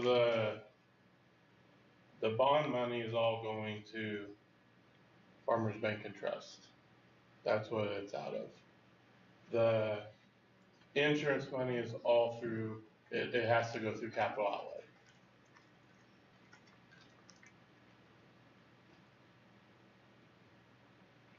That's where it's deposited, that's where it pays for. I asked the question, do we put that insurance money into the bond account? And they said no. Who said that? Clayton, I believe. Clayton? But what you're indicating here is we paid SPT and BHC out of we paid it out of capital outlay, but you got it marked as a bond. So that's where it could be either way. Well, if you already paid it, it sure in hell ain't come out of the bond. No, I understand that, but it can be moved over to the bond. Well, shouldn't it be under what it's coming out of, so we know what it is? Not, I understand it can be moved, but I guess I just like to see an accurate representation of what it is. Right now, it's out of the insurance money / capital outlay. So it's not insurance bond, it's insurance capital outlay. Right at this moment. Everything's insurance a capital outlay right now. But there's 2.6 million in the budget in the bond. Part of this is the getting them started, so this is the flexibility we have with the funds. It's using that flexibility.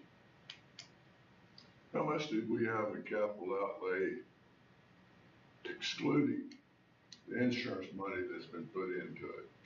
How much actual capital outlay money, the 8 mills that generated last year, this year, and for the coming year?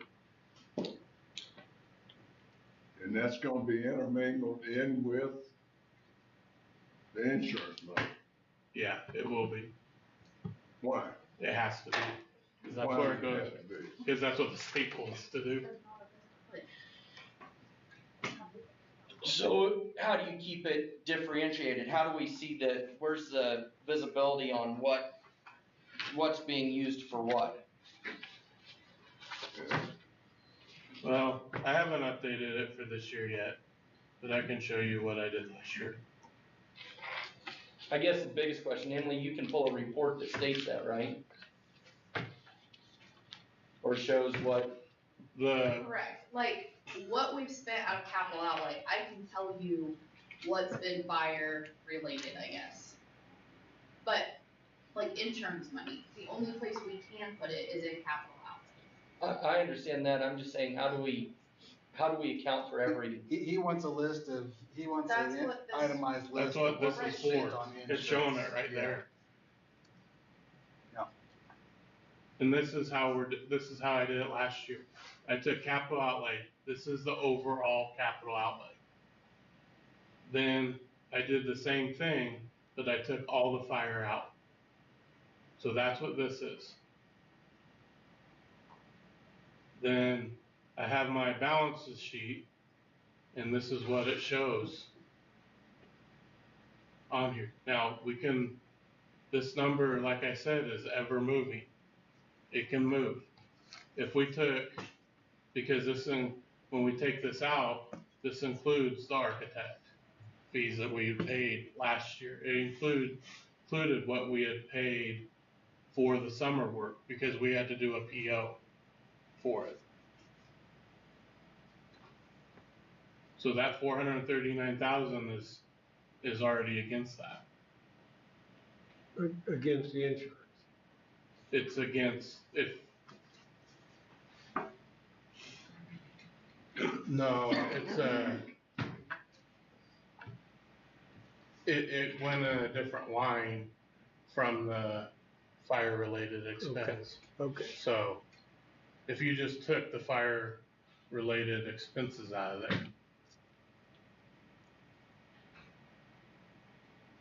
So you come here, and there's like this fire replacement right here. So this architect, for the district architect engineer, that's always been there. We always have the same amount budgeted every year.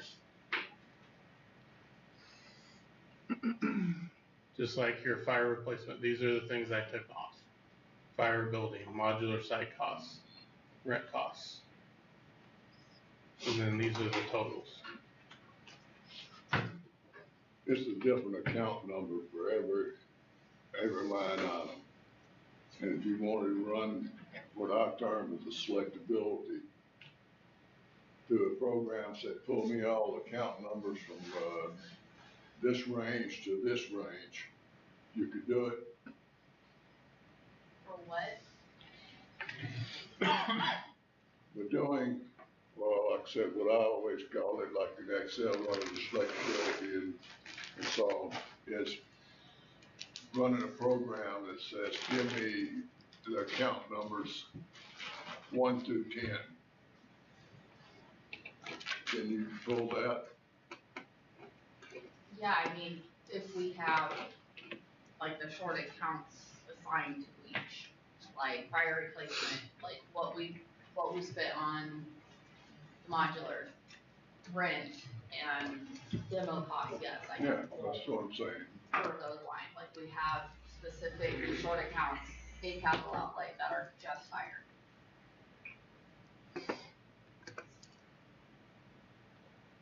That's what we're trying to compile everything into a spreadsheet that you guys can see. That spreadsheet, I mean, all of like everything we've replaced, like curriculum, all of that is on, I mean, that's separate, but this is all like building related. On the spreadsheet that is true. It's like this here is the demo number, but we had an open PO because we had 3 other different options to pay off of it. That we haven't done, so those options will go away. That's where it's a changing. Go back to the left, would you? Okay. Does this Excel sheet have in there, just curious, but like from the time that this fire happened of what is we've spent on trying to recoup or what the insurance has paid out versus, I mean, everything?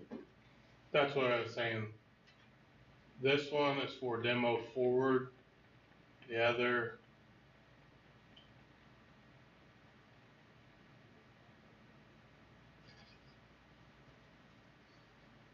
other includes what you're talking from before demo and back. But this isn't the one in the board packet, the This- online, correct? This is a This one is. different one. This Okay. one is. That one is, but the other one isn't. This Okay. is the one with the. Okay. It is accessible to us, That first one, this one. This one. No, we can't make it. What? We can make it though. the other one is, Yes, but this is the This one I'm one, yeah. asking about. yeah.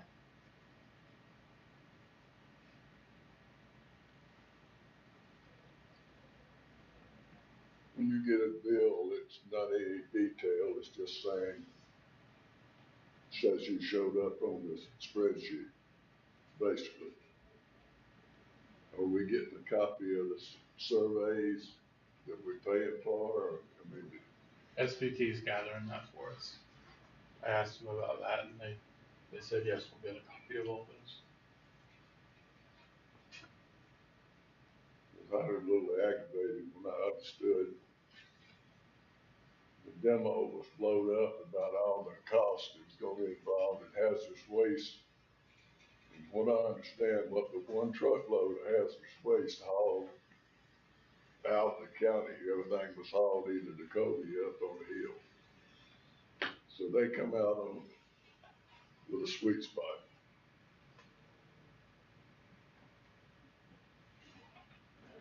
I don't know that that's true. It said that they had multiple trucks that went out. Well, I don't know. Do they have a list of that they can provide us? Yeah. Each truckload was supposed to be checked and tested. Yeah, we do have, like and installation and stuff, yeah. third party. I got a report on that. Is there a reason why we're not seeing these reports either? Yeah, ask for it, I guess. Huh? From Spiritus? Or Terracon or any of them?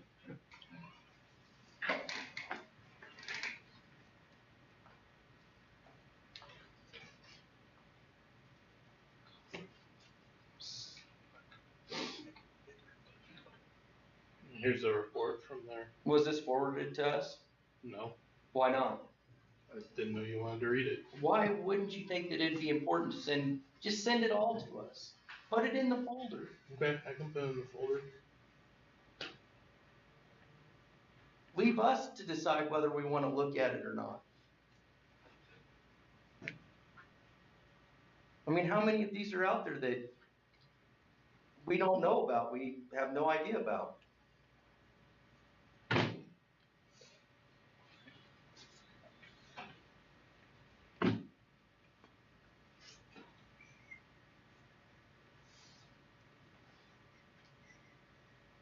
We haven't gotten one from, I don't believe, from the,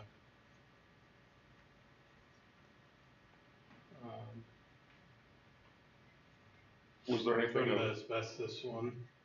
Was- I don't know that we've really had any others. I mean, there's the things that we approved to go to the architect, The architect probably got some. so they've gotten those. And that's what they're compiling for us to have. Are they going to actually send us the reports or? Well, they told us they would. Okay. So Will that be provided to the board as well? Yeah, yeah. Well, I would like to think that it'd be a great idea that if there's any reports throughout this whole adventure, that is provided to the board. Okay, we can provide it to the board.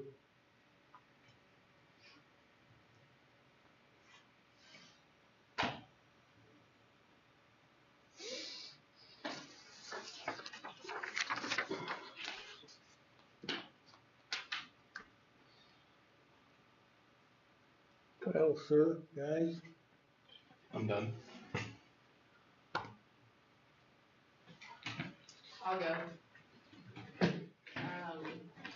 I asked my teachers to email me some different things that they've been up to. Fifth grade science said that they will be, Jennifer Caston, she's planting 750 bulbs where they've done the pumpkin patch in the past. So they're able, hopefully be selling some fresh flowers and bouquets this spring. Enjoy. Fifth grade social studies had Blank Ginther came in, presented on the topic of ancient first Americans and brought in artifacts. And then they were going to attend a virtual field trip on the Mayan civilization from the Harvard Museum of Science and Culture. I think they did that this week, or last week. And then sixth grade also attended a virtual field trip with the Mesopotamian monuments through the same place. And I think she has a couple more things set up with that, so she's doing a good job with that. Sixth grade science, they actually took a field trip to the Keystone Gallery Museum at Little Jerusalem, Badlands State Park, and they had a blast. Did you get to go? No, but Connor came home and said, we went to that Saint place. And I was like, Saint place? He's the one with the rocks. I said, you mean Monument Rock? And he goes, no, that little Bethlehem. Oh, Little Jerusalem. Okay. Well, Gotcha. gotta work on that maybe. It's all right. I think they had a good time. They That's were sweet, they please. were trying to excavate different rocks in the playground all the like 2 weeks before that and after that, and they all know they found fossils out there. Did they get any out of the ground? Oh, they found all sorts of treasures. I don't know if any of them are true treasures. We need to bring some pickaxes and stuff and just leave them laying Yeah, out there. like it was kind of rough. Start a gift store in the front to him. My kids out I there got all mining kinds of for gold, implements of but- destruction I just throw out there on the ground and see what happens. AT&T, they called us up one day and said, hey, can we come donate $200 worth of games to your second grade? And we said, sure can. So they came in, brought us cookies, and gave us some different games. Said it was just part of a grant that they were part of and wanted to reach out to the school, so thank them. All of the elementary classes have gone to the grassroots pumpkin patch in the past couple weeks and had a good time. She was very kind. Nutrien paid for all of our students and sponsors to go attend that, so that was wonderful. It's nice. The last couple of years, last 3 years, I think we've sent, no, even longer, when Bird City was doing their pumpkin patch there, we've been to pumpkin patches every year in different classes. It's always a hit, and so it was nice to have something so close. So it was great. Third grade science, they've been learning about life cycles, and so they actually had some caterpillars form into chrysalises. We had 14 of them, and 13 actually emerged into adult butterflies, and then they released them into the playground and just kind of watching. So they've been sprouting wheat, milo, corn, sunflower, and soybean seeds also. So it was called Farming in a Glove. Fourth grade science, they've been learning about animal classifications, and we had multiple spiders in the building for I don't know how long. Jumping spiders, I don't even know, white wolf spider. We had kids bring in jars of spiders, and finally I was like, okay, we can't do this anymore. So thank goodness the unit was over, but I think they had a good time. I mean, I think Rob was getting worried too. Next week we have Little Fair, so. Rob carrying around his tempo. I'm telling you. When we moved to town, I remember old Mike Cullen, the science teacher down here, and he had Dad to where every time he found a snake, he had to put it in the freezer in a jar so he could bring it in Well, do stuff in science. we had flies in a jar in the refrigerator because the spiders, they wanted the spiders to catch the flies, and the flies were too fast, so they had to cool them down, and then science. It's been great. Lots of learning. No computers necessary, right? Yeah, so it's been good. But I was surprised. There's a couple of spiders came in jars and backpacks on the bus, and I thought, did you tell your bus driver you had a giant wolf spider in your backpack? I don't know. Who survived? Moving on. Well, he was. That's all. That's all you got? Not anymore. Your teachers did better sharing than I did. We had our FFA hog roast. It had about 270 guests, which was more than planned for, so that was a very good turnout. The FFA also did an Owls Trail, haunted Owls Trail. Sounds like there was about 150 people to attend that, so they got good feedback on the experience, so that's good. We have 2 new members of NHS, Kennedy Tim and Ethan Chumley were inducted into NHS, so congratulations to them. And then also CAC hosted their annual Halloween bake sale fundraiser and face painting at our last football game. So let's see. State golf today, Amelia is currently sitting in first place at +1. Is that right? Even. So there's one girl she's kind of been going back and forth with, and there's a third place not too far behind, but she's doing great there. With our last football game win, we secured first or second in our district, which means we will host a home playoff game on Halloween. So who we play to be determined yet. We have junior high league volleyball this Thursday in Colby. We are planning on hosting junior high and high school Scholar Bowl home meets this year.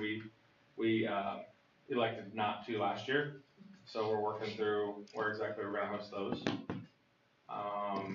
Regional volleyball tomorrow in Mankato, so a different format than we've done there. Usually we go straight to sub-state. This year we have to get first or second out of regionals.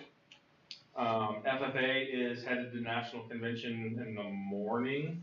I think there's 6 kids I saw going to that. So in Indianapolis. We have a pre-ACT for freshmen scheduled on the 30th, and then the ACT scheduled, on the 28th, and then an ACT date for our juniors and seniors on the 30th. And All I got to say about that. I was reminded, Sarah did her elementary honor choir, came out today, so. 6 students selected, and then 13 for junior high. Nice, nice. These are busy. Steve Chesmore smoked that meat for FFA, didn't he? I think so. He did a good job. It was the same week as smoking on the beaver. Yes. Yeah, well, Yeah, 'cause I think Allison said, I gotta get this to him so he can smoke it fast. So, yeah, he did a good job. How many minutes you need? I guess on that too, we did have our national anthem project again this Yes. year, which is always a good, Always looks nice. good deal. And it was switched up this year. Yes. We did a different formation, and I think that was exciting. It's a nice rectangle flag. No balloons. No balloons. No balloons. None in the county. We didn't feel like we wanted to make Facebook famous again. Killing all the cows out there. Just do it with kazoos next year. I mean, don't tempt her. Do you remember the Remember that Great announcement American about the Smoke artificial Off noise things that we used to? Yeah, right? Put the things on, tie the cards on the balloon. Yes, send them Send 'em out, off, yeah. out the world. Oh, yeah. Say that, what, Tim? The Great American Smoke Off. Telling people, you put a message on a note card, tie it to a balloon, and send it off. Tell Right. people not to smoke, 'cause it's not healthy. Before we had the internet. Yeah, that was pre-internet. It's pretty. That's how we communicated. All right, By we balloons. gotta move on. Balloon messages. 25058, executive session. Make a motion to go in executive session for 10 minutes, board and admin.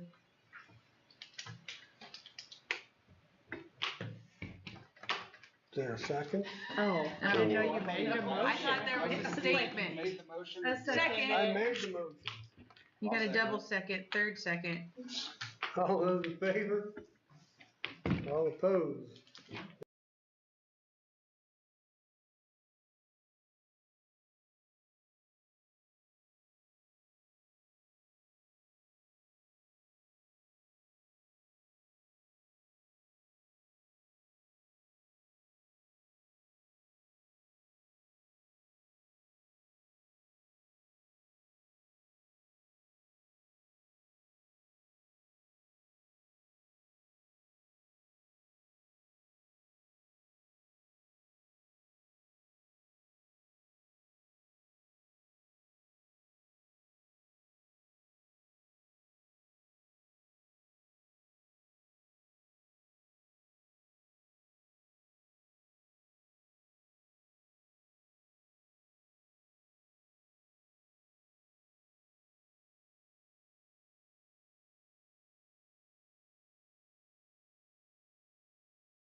Alright, we should go back in.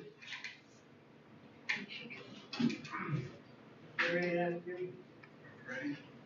Ready? Make a motion to hire Willa Palmer as a part-time custodian. Motion and second, Tyler Miller. All in favor? All opposed? Gary? And I'll make a motion that we adjourn this meeting.